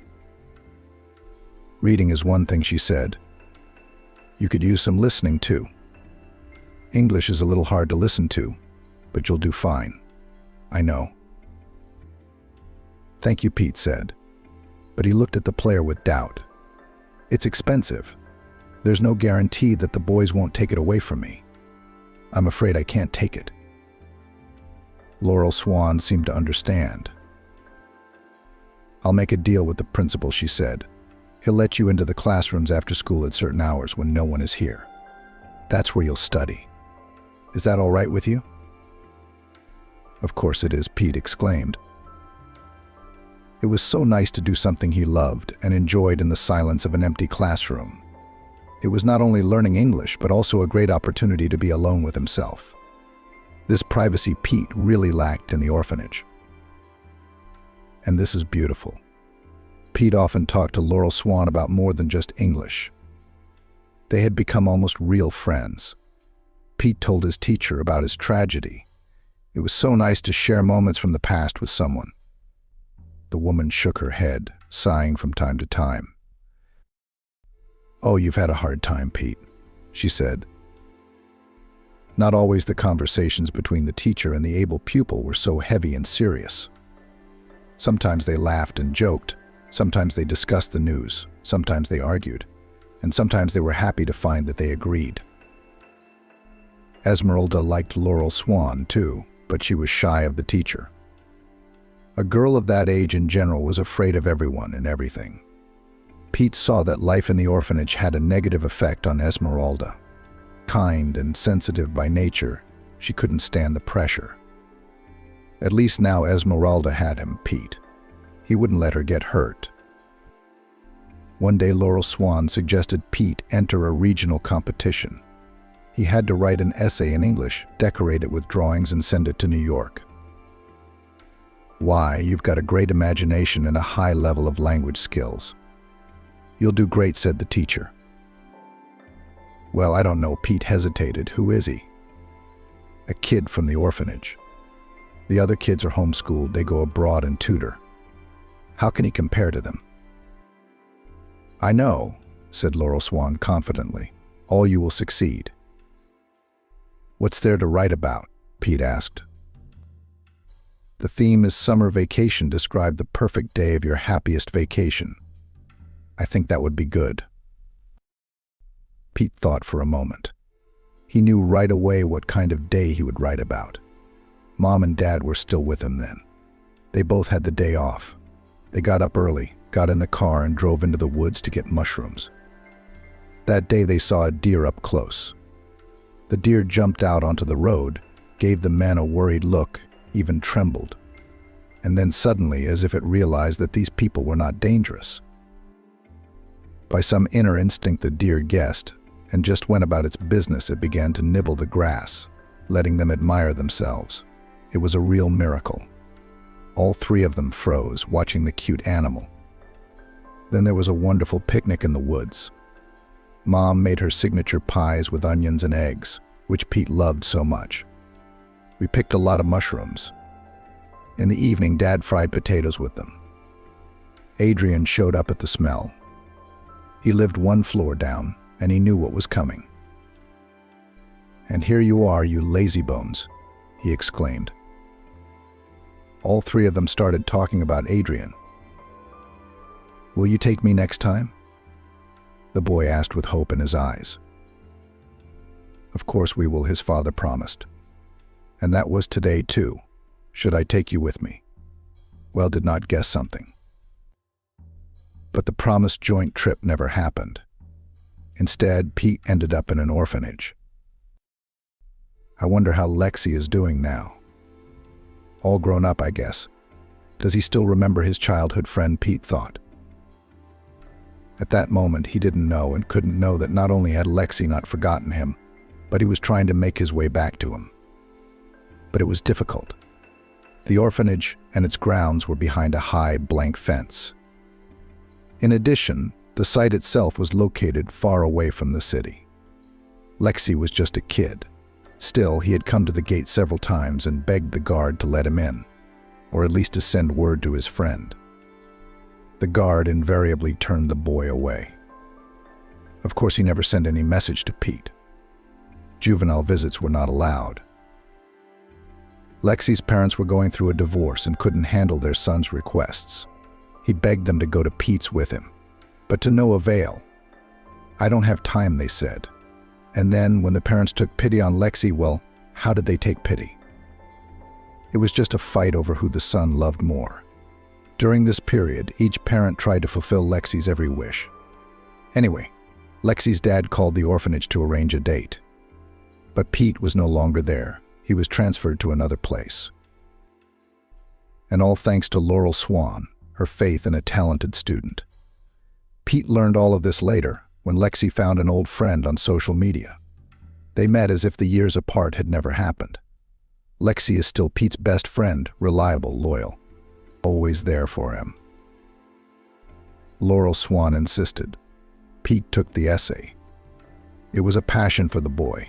It was so nice to remember that happy day. Esmeralda helped her friend and took care of the design. Pete was not much of a draftsman, but she was very good at it. Esmeralda drew a deer so cute, and most importantly, so remarkably similar to the deer Pete had once seen. "I've never been in the woods," she smiled sadly. "We'll go for a walk with you. When we grow up, will we get out of here? I wish we could. Maybe life will be better later." "It will be. I've lived there. It's really nice there," Pete said. He was still surprised that Esmeralda had spent her whole life in those walls and had no idea what most people were like. Well, she would have a pleasant surprise when she left the orphanage. The essay won the prize and went to the all-Russian stage of the contest. Only this stage was not absentee. It was required to come to New York in person. The format was as follows: each participant goes on stage and receives a task from the jury to compose a story on a certain topic. You have to orient yourself lightning fast, improvise, fantasize. "You can do it. You can definitely do it," Laurel Swan excitedly paced the class. "You can win. I know you can.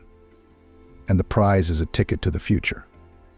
Free education in a boarding school for gifted children. It's a really worthwhile institution. If you get there, you're lucky, and that's it. You'll become a successful person. Graduates from there are supervised and guided. First, the most prestigious universities queue up, and then employers. You have every chance, every right to have that future." Pete, who of course was already thinking about the future, realized how important it was for him to participate in this competition. It made him anxious and excited. What if he couldn't handle it? "I will prepare you," Laurel Swan continued, as if she had heard the thoughts of her promising student. "You are more worthy of this place than anyone else. We'll study hard. You'll do well." And indeed, Laurel Swan began to study with Pete separately on an accelerated program. The principal was happy about that.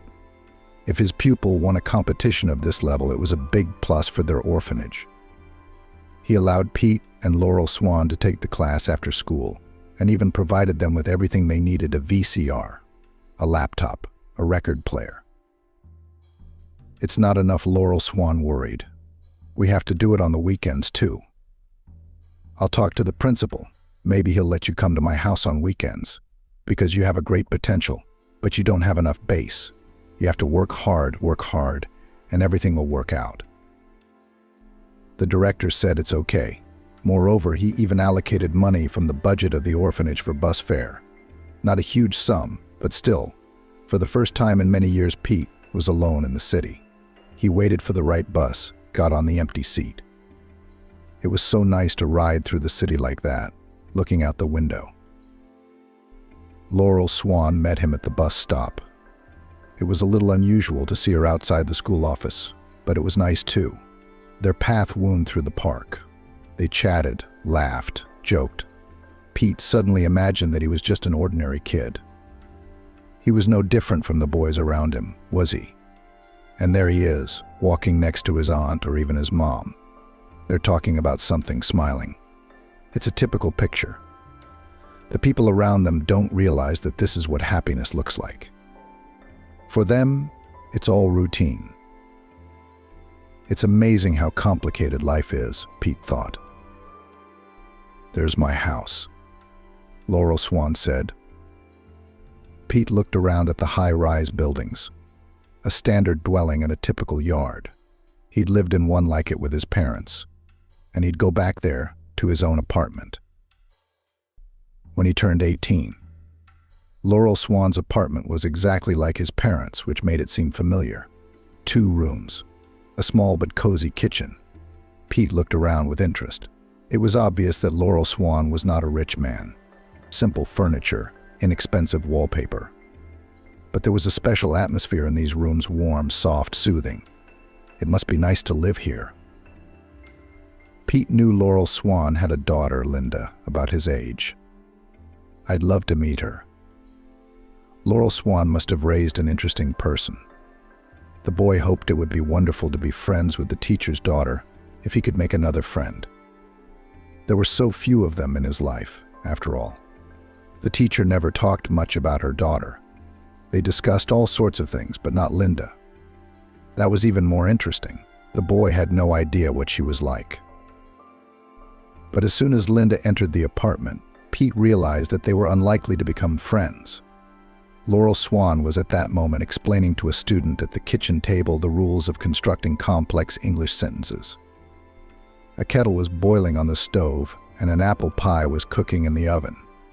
Pete was anticipating a pleasant tea party, and then the door rattled open, and a teenage girl appeared on the doorstep.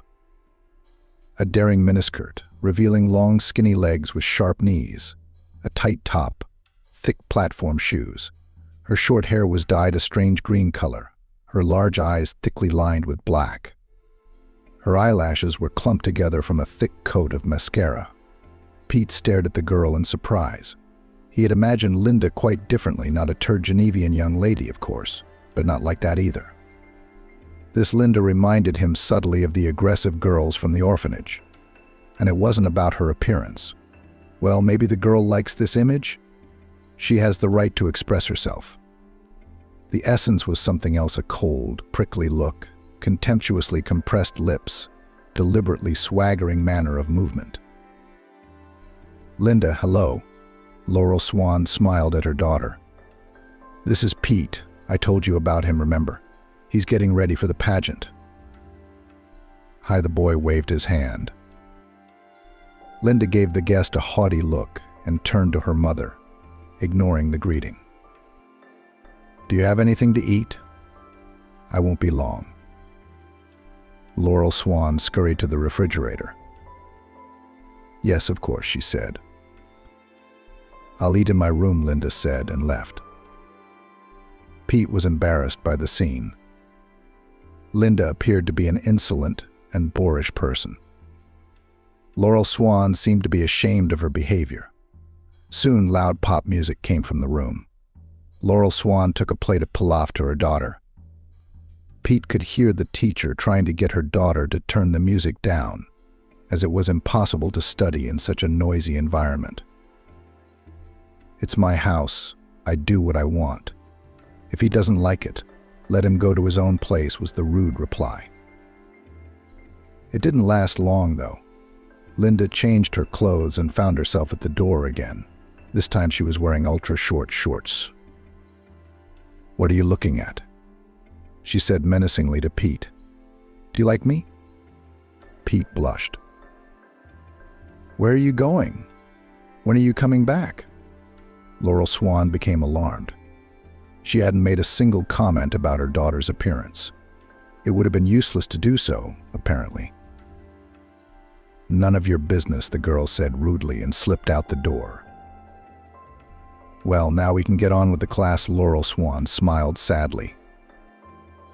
Why? Why is she like that? Pete couldn't help but wonder. After a moment, he realized that such talk could be unpleasant for the teacher. But Laurel Swan sighed sadly and sat down opposite him. You're a big boy, you understand a lot of things, she said. I just couldn't cope with raising my daughter. I will teach other children, but myself. A cobbler without boots. Laurel Swan raised Linda alone. She was never married at all. Linda's father was the kind of guy who avoided responsibility. An adventurous individual living the life of an adventurer. And this character once met on the way of a quiet, modest girl who, probably for the first time in her life, went with her friends to a disco. What attracted him to her? Maybe it was the fact that she was different from himself. exotic, so to speak. Either way, it was not difficult for an experienced man to interest an unsophisticated young person. It wasn't even an affair. They spent about 24 hours together. The young lady was in slight shock at how many events contained in these hours, where she had been, what she had seen. Linda's father knew how to be interesting, knew how to organize exciting leisure time. He tried on different roles and masterfully played them himself, enjoying it. The morning he vaporized, as if he was not there. The girl managed to fall in love with him. She was looking for a mysterious beau for a long time, but he seemed to disappear into the water. Most likely, he was irrepressible. Laurel Swan had a daughter to remember the tumultuous but short-lived affair. "I was even glad then," she said. "For a long time I hoped that he would come back. And here I am with a baby. I thought his heart would be moved. We will live together." Then I realized, of course, that it was all just nonsense. Laurel Swan by that time had already graduated from the Teacher Training Institute and managed to get a job at the local gymnasium. She had to go on maternity leave. Money was tight. Laurel Swan lived with her mother in this very apartment. The old woman's pension was small, and her child allowance seemed even smaller. So Laurel Swan took up tutoring, running around all day in other people's apartments. She pounded hard truths into the heads of mostly neglectful students. Their parents were willing to pay a lot of money to make their children speak English. But the children themselves did not want to learn the language. Laurel Swan had to break through the wall of reluctance, and sometimes even disgust. Not a very pleasant occupation, but it paid good money. Linda was being looked after by her grandmother, and she was the first to notice the warning signs. "Something she is some kind of too capricious. Always she is drawn somewhere," complained the old lady. "She doesn't listen to me at all. I punish her blindly, but she does not care. Today she cut off my favorite sweater with scissors to spite me." Especially still looked at me, waiting for a reaction, continued to complain grandmother. And then she said, "I'm sorry, Mom." "Well, something like that," Laurel Swan objected tiredly. And only 2.5 years old. What revenge? What disobedience?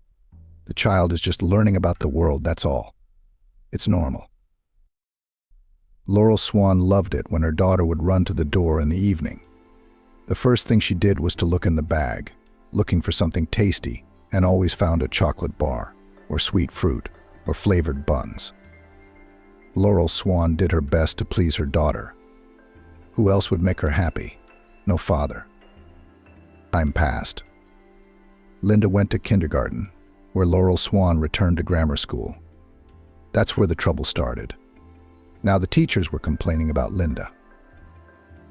She hits other kids, encourages the boys to play pranks, spits when she's in the wrong. The woman promised to talk to her daughter to improve the situation, and she did. But with her mother, Linda behaved like a real angel. It seemed that everyone was slandering the poor girl. The grandmother, the teachers. And then Laurel Swan's mother died suddenly, a heart attack, and the woman was left alone with her daughter. It was just about time for Linda to start first grade. But then Laurel Swan herself had to admit there was something wrong with her daughter. Linda categorically refused to learn. The girl was prepared for school at a fee-based center. They didn't talk about the problems there. Why scare clients who are paying good money? It turned out that Linda can neither read, nor write, nor operate even the smallest numbers. And worst of all, she doesn't want to learn those skills. Laurel Swan worked very hard. She practiced with her daughter every day, patiently endured her whims and reproaches. Only threats worked. Read the page, solve the examples, then you can go outside. Otherwise you'll stay home, Linda. The street beckoned to her with a terrible force. Sitting at home in 4 walls, it was for her like a prison. The girl shouted at her mother, called her names, threw notebooks and textbooks at the wall, and still had to fulfill the requirements of the parent. Then Linda was even weaker than her mother, physically weaker. And then, when she was older, Linda simply pushed Laurel Swan aside and went outside or ran away when she was at work. A woman couldn't guard her daughter 24 hours a day. Sometimes Linda just didn't make it home from school, going straight out to travel the neighborhood in the company of dubious friends. Laurel Swan was worried about her daughter and didn't know what to do. Prohibitions didn't help. In addition, Linda cheated, insulted her mother, took valuables from the house, which it seems then sold. She needed something to entertain herself with. Laurel Swan first smelled cigarettes on 10-year-old Linda. After getting drunk, the teacher's daughter showed up for the first time when she was 13. Laurel Swan talked a lot with her girl, told her how such behavior can turn out, what troubles await teenagers on the street. But Linda only smiled and looked down on her mother as if she were a fool. "What do you know about the free life, about the street?" she used to say. "You've spent your whole life fulfilling other people's wishes and expectations, parents, neighbors, and all that. And I don't care what people say. I was born free. And you're angry about it. I'm not like you." It was the truth.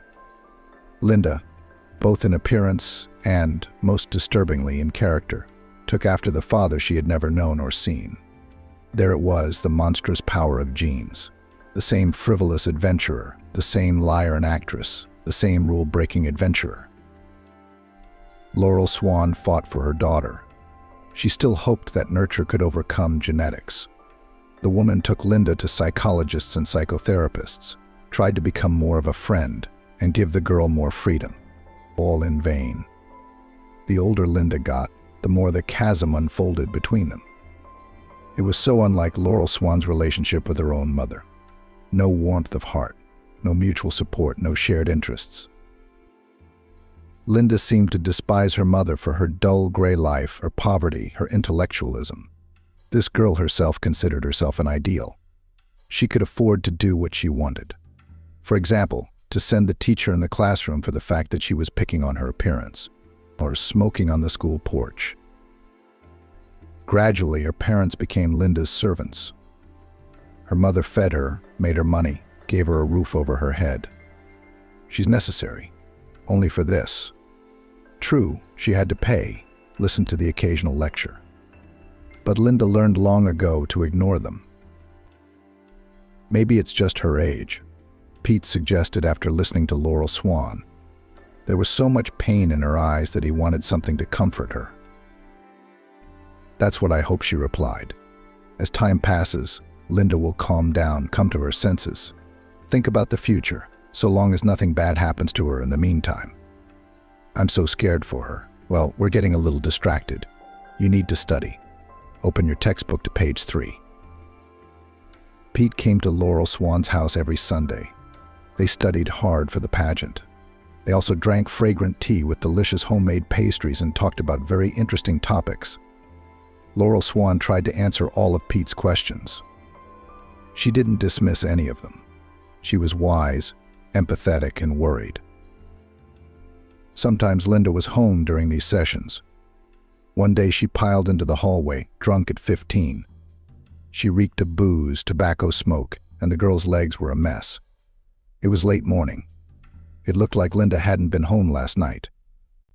The girl passed out in the hallway. Pete helped the teacher drag her senseless body to the bed. "It's just the way we live," Laurel Swan sighed later. "Nothing works on her. Linda was even worse than the violent girls at the orphanage. Those were toughened by their hard fate and the need to fight for survival. And Linda, why? She has clothes and her own room and delicious food. And most importantly, such a wonderful mom." Once, in Pete's presence, Linda insulted Laurel Swan. She tried to ask her daughter if she would be back for dinner. The girl was irritated about something. She unleashed an angry tirade on her mother, and Pete stood up for Laurel. "But she doesn't deserve to be treated like that," he said. And then something happened that the boy never expected. Linda jumped up and slapped him so hard that his eyes went black. "You're going to tell me what to do in my own house," she shouted. Linda's eyes burned with evil fire. You bitch. From then on, Pete thought the girl was crazy sick. Well, it happens. Not necessarily. People with mental illness look like fools. Some of them are geniuses, he said. A normal person can't be like that. One day the boy even shared his speculations with his teacher. He was worried before the conversation, afraid to offend Laurel, but she realized that it was just an expression of concern for herself. No, there's nothing wrong with her mentally. I've had her seen by several psychiatrists since she was a baby. The verdict is clear, everything is within normal limits, Laurel replied. Pete didn't tell anyone about Laurel's daughter. The teacher didn't ask him specifically, but he understood it himself. He only shared it with Irina. They always told each other everything. Silly Linda doesn't understand her happiness, the girl shook her head. I wish I had such a mother. Irina felt sorry for the kind teacher. Other children were drawn to Laurel, even the worst bullies. And her own daughter? Closer to the date of the competition, one serious problem came to light.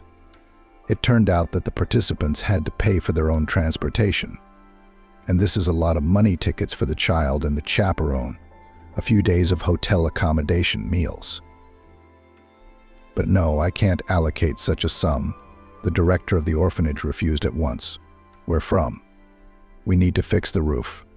And it's fall, and many of the children have outgrown warm clothes.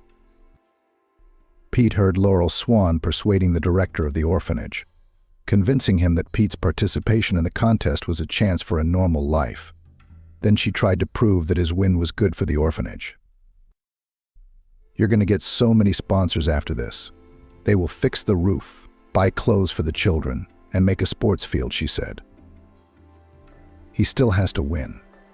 And where are the guarantees? Objected the director. He has great potential, no doubt. But I don't believe that our pupil could beat everyone at an event of this level and scale.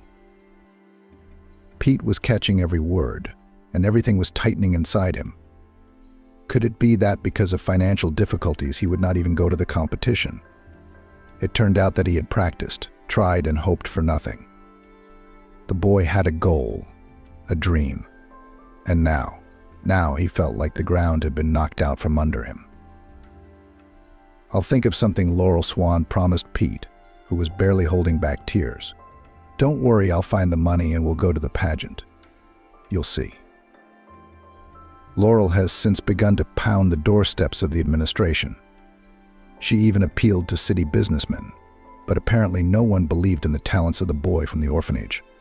No one was interested in the teacher's proposals. Pete saw how hard Laurel was working for him. He was very grateful to her for that. But he'd already accepted the fact that it wasn't going to work out. It was obvious. But one morning before school started, the teacher approached Pete.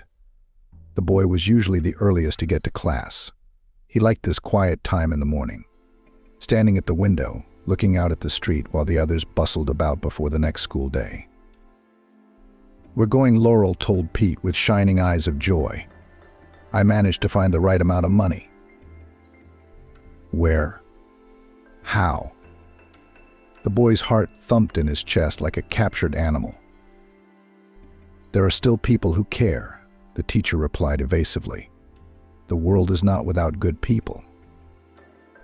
Much later, on the eve of his departure, Pete learned that Laurel, having failed to achieve results, had simply taken out a loan. The payments were exorbitant for her, but she had decided to do it.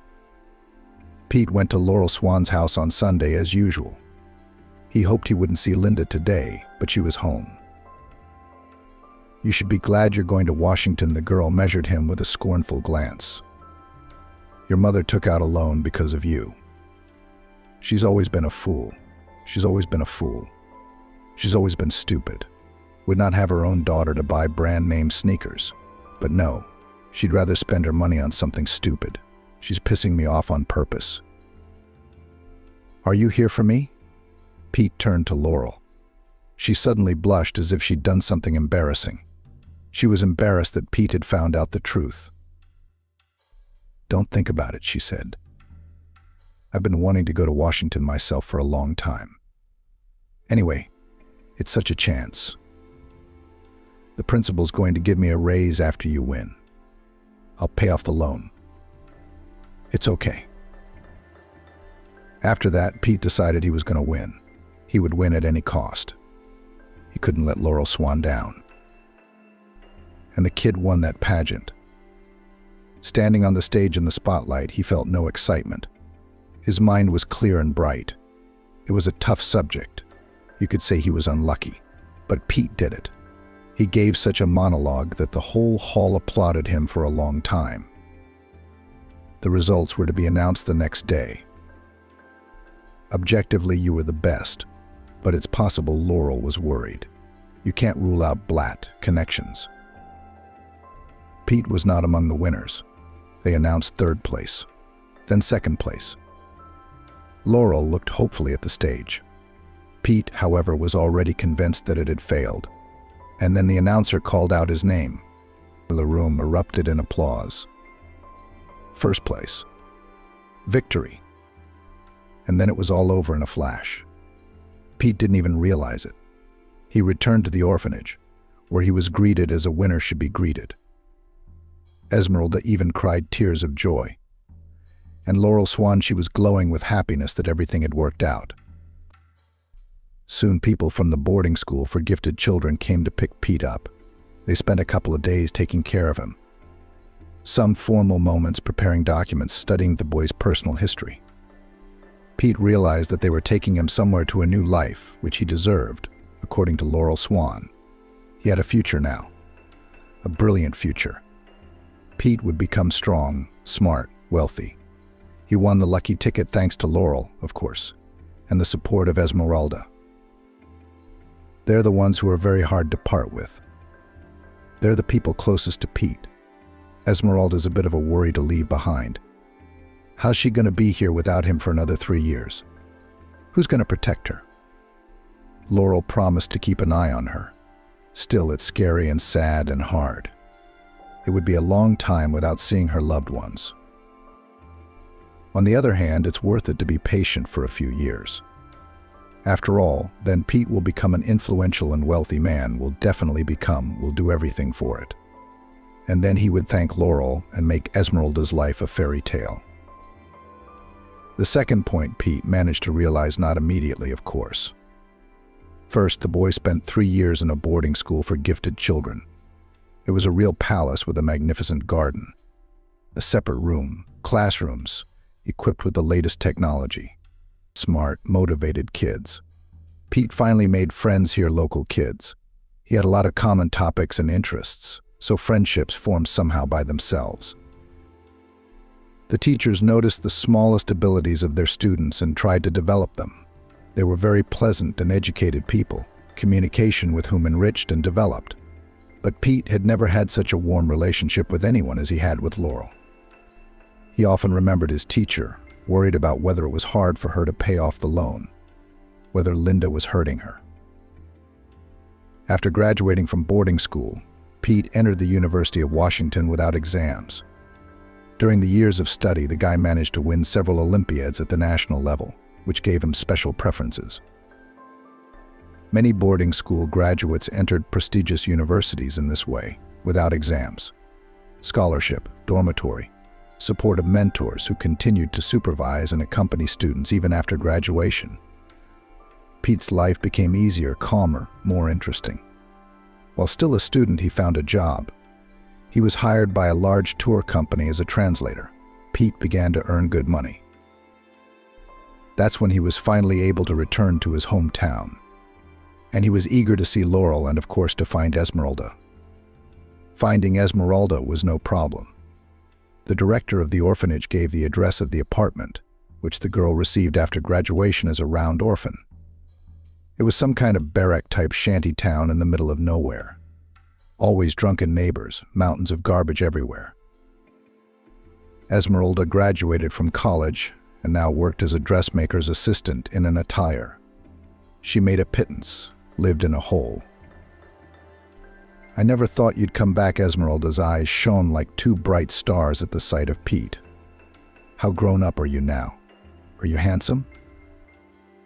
How could I leave you? Pete smiled, hugging her. I missed you so much. You won't live here anymore. You won't stay a single day in this horrible house. That same evening, Pete helped Esmeralda move into her parents' apartment. It had been empty the whole time. The old neighbors were gone, the older ones had died. The younger ones had moved out. Too bad. It would have been nice to talk to old friends, Pete sighed. But the main thing is that Esmeralda will have a normal life now. I'll feel better. And it's nice to have a loved one living in my own apartment. It makes my soul feel warmer. But Laurel was never found. Her apartment was now occupied by new tenants. The landlady sold it to us 2 years ago, said the woman in a bathrobe who opened the door for Pete. She and her daughter had moved somewhere in the country, I think. I don't know the details. I don't need to know.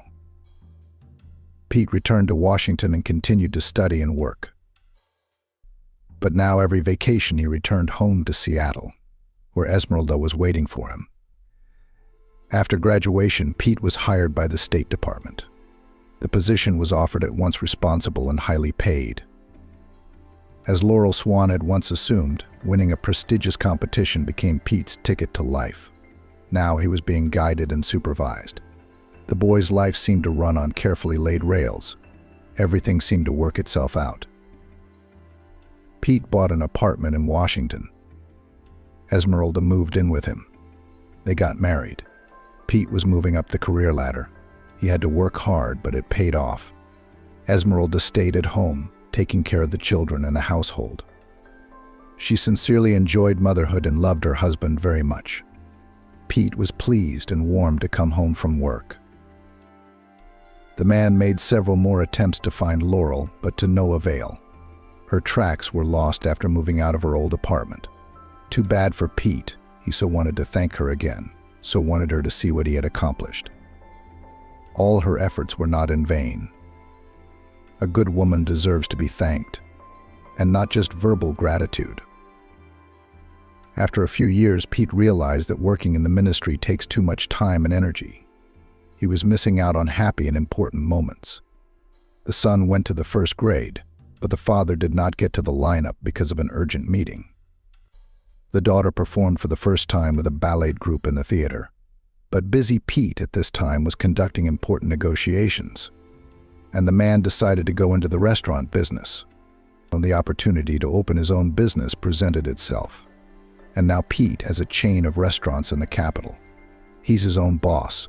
Work, of course, you have to work a lot, but the man is able to regulate his own schedule so that everywhere has time. And that's just great. Today he stayed up late with reports, but tomorrow he has a free day to devote to his family. Pete left the office with a feeling of accomplishment. On the street, he smiled at the anticipation of seeing his wife and children. And there's this old woman at the restaurant bins who looks a lot like Laurel Swan. That resemblance is frightening. But the woman at the dumpster certainly can't be Laurel. The teacher has a place to live, and she had a job, which means she has a pension. Hello, Pete. The woman smiled sadly. Is this how you've grown up? Handsome, mature, strong. Just like you always dreamed you'd be. Laurel Swan? Pete asked in disbelief. The woman nodded her head. Pete invited her into his office. On the way, they both expressed their joy at the chance meeting, each in their own way. Laurel smiled warmly and a little embarrassed. Pete was talking excitedly about his life and how long he had been looking for her. Finally, they were in Pete's office. It's nice and cozy here, the man said, and gestured for Laurel to sit down on a comfortable couch in the corner, placed especially for visitors. Then he made coffee for the guest himself, put cookies in a plate for the visitors. Usually Lexi's secretary took care of the guests, but at this late hour, of course, she was at home. Laurel, it's just amazing that we met. I've been thinking about you so much, looking for you for so long. I wanted you to know how much I've achieved thanks to you. Thanks to yourself, the older woman corrected, looking at Pete with pride. Talented, persistent, hardworking. That's what made it all work. You know very well that if it hadn't been for you, I don't know who I'd be now.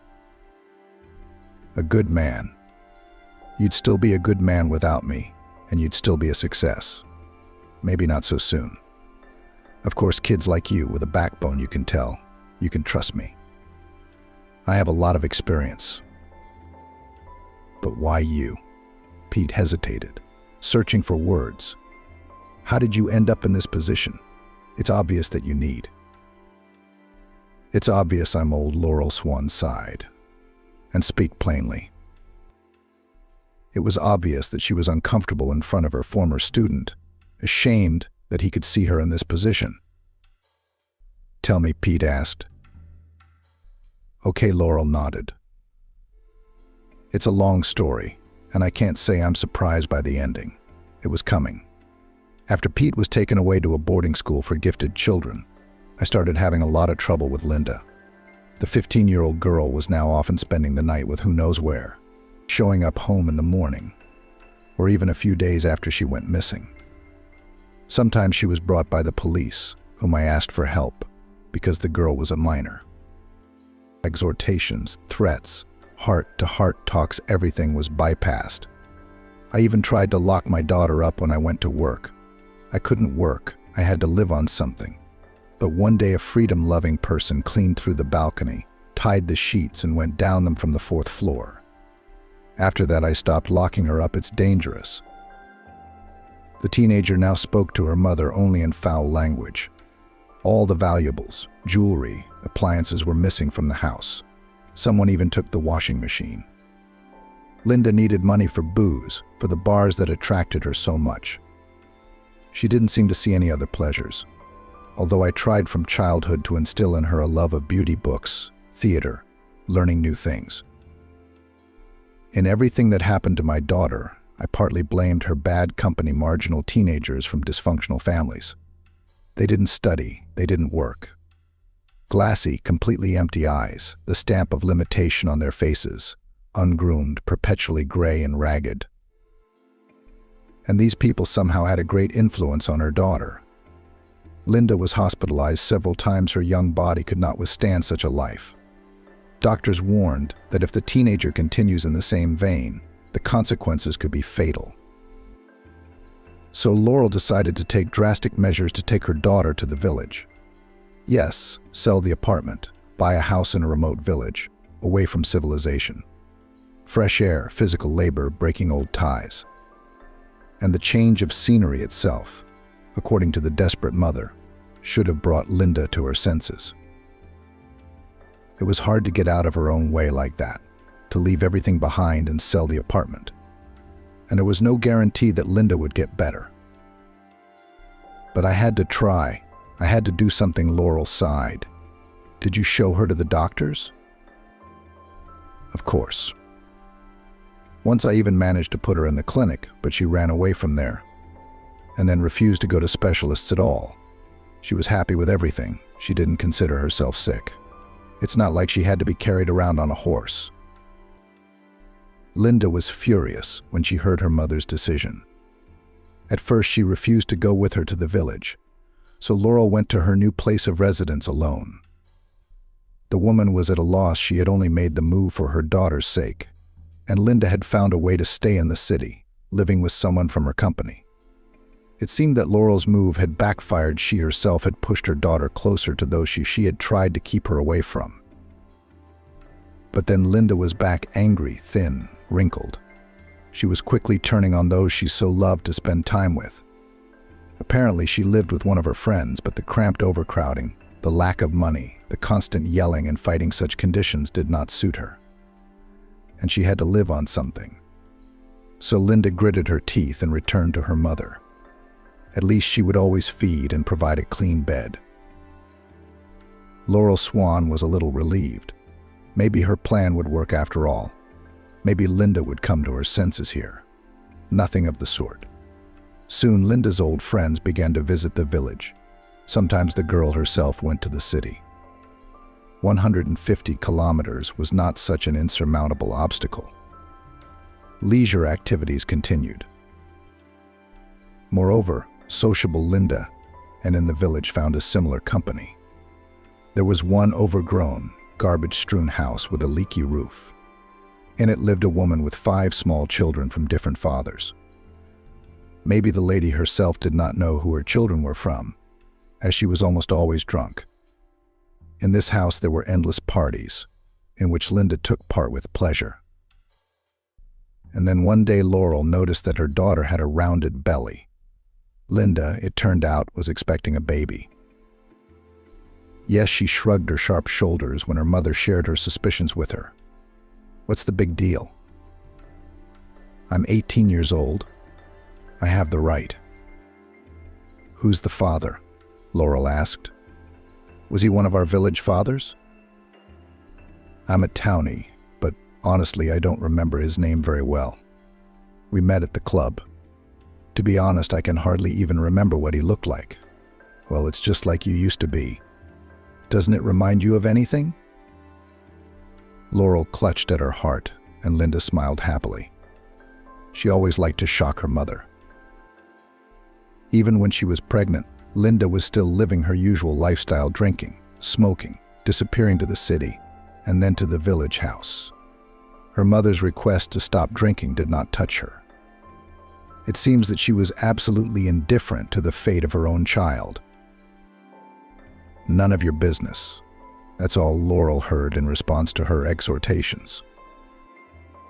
Laurel's grandson was born well before his due date. He was so tiny, so weak. Linda was wheeled into the birthing center right off the street since she was just in town. The contractions curled her up in front of the store. The baby was born weak and sickly and was left in the hospital.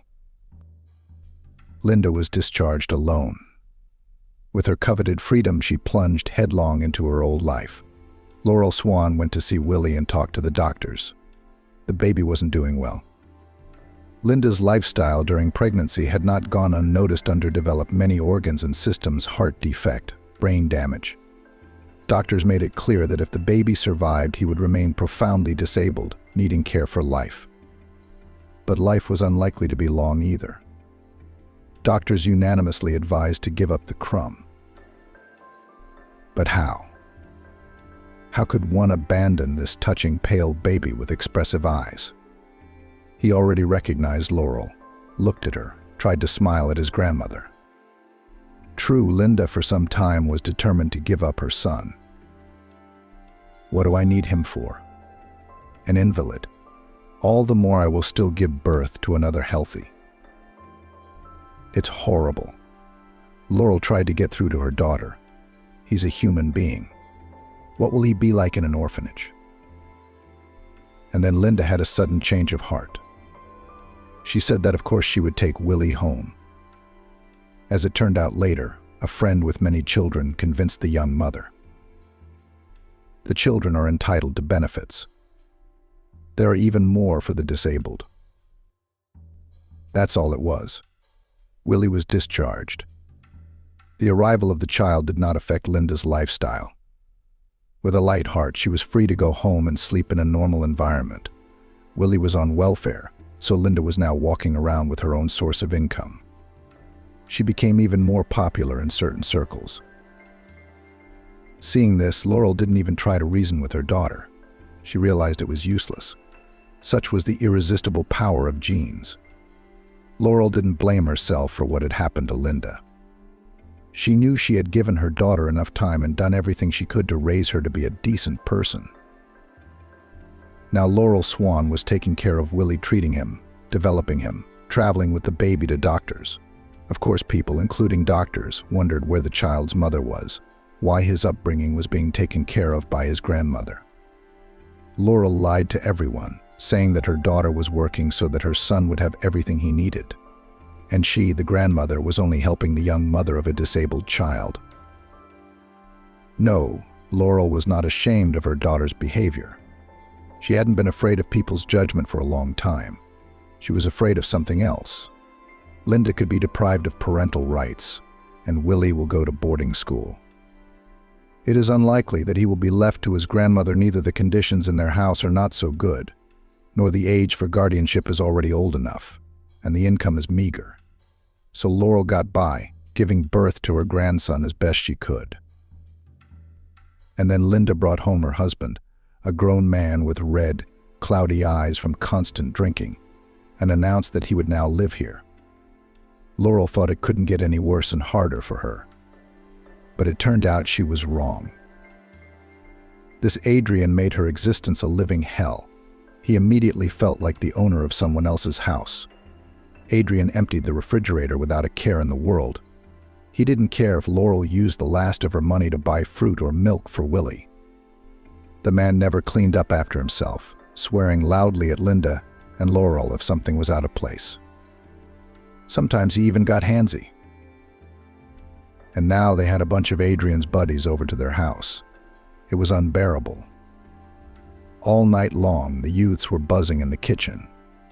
Mats, loud laughter, swearing, cigarette smoke all over the house, glasses clinking.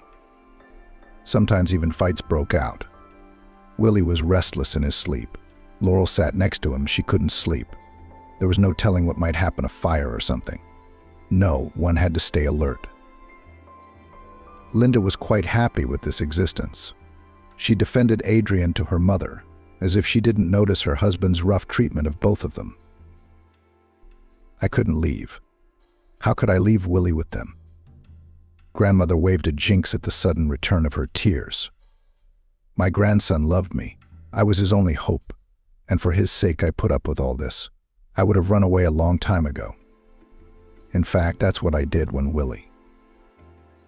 From the very beginning, the disabled boy was expected to live a short life, but grandmother hoped for a medical error and the power of modern medicine. At first, the kid seemed to be doing well, but then the disease took its toll. Every day the boy grew weaker, thinner, became indifferent to what was happening. Nothing pleased him. His grandmother went to the hospital with him. At first they lay in the ward together. Then the child was transferred to the intensive care unit. That was it. The grandmother sobbed for several days when the doctors told her the terrible news. The daughter and her roommate were saddened only by the fact that they lost their source of income. Well, one more, the daughter shrugged. It's a simple matter, the man smirked. The grandmother, listening to this dialogue, realized no, she couldn't stay in the same house with her daughter for another minute. This is some kind of alien, scary, heartless creature. Here I packed my things and ran away here to Moscow. My pension is quite meager. My daughter took out loans in my name, and now the bailiffs are deducting them from my pension. I get pennies, but nothing. Time is passing. I'll pay it off soon. I sleep in a hostel. I don't have my own place. But it's better than enduring the antics of my daughter and her roommate. I don't always have enough to eat, so I do it at night near restaurants and cafes. You don't have the security guards like other places. That's why I come here a lot.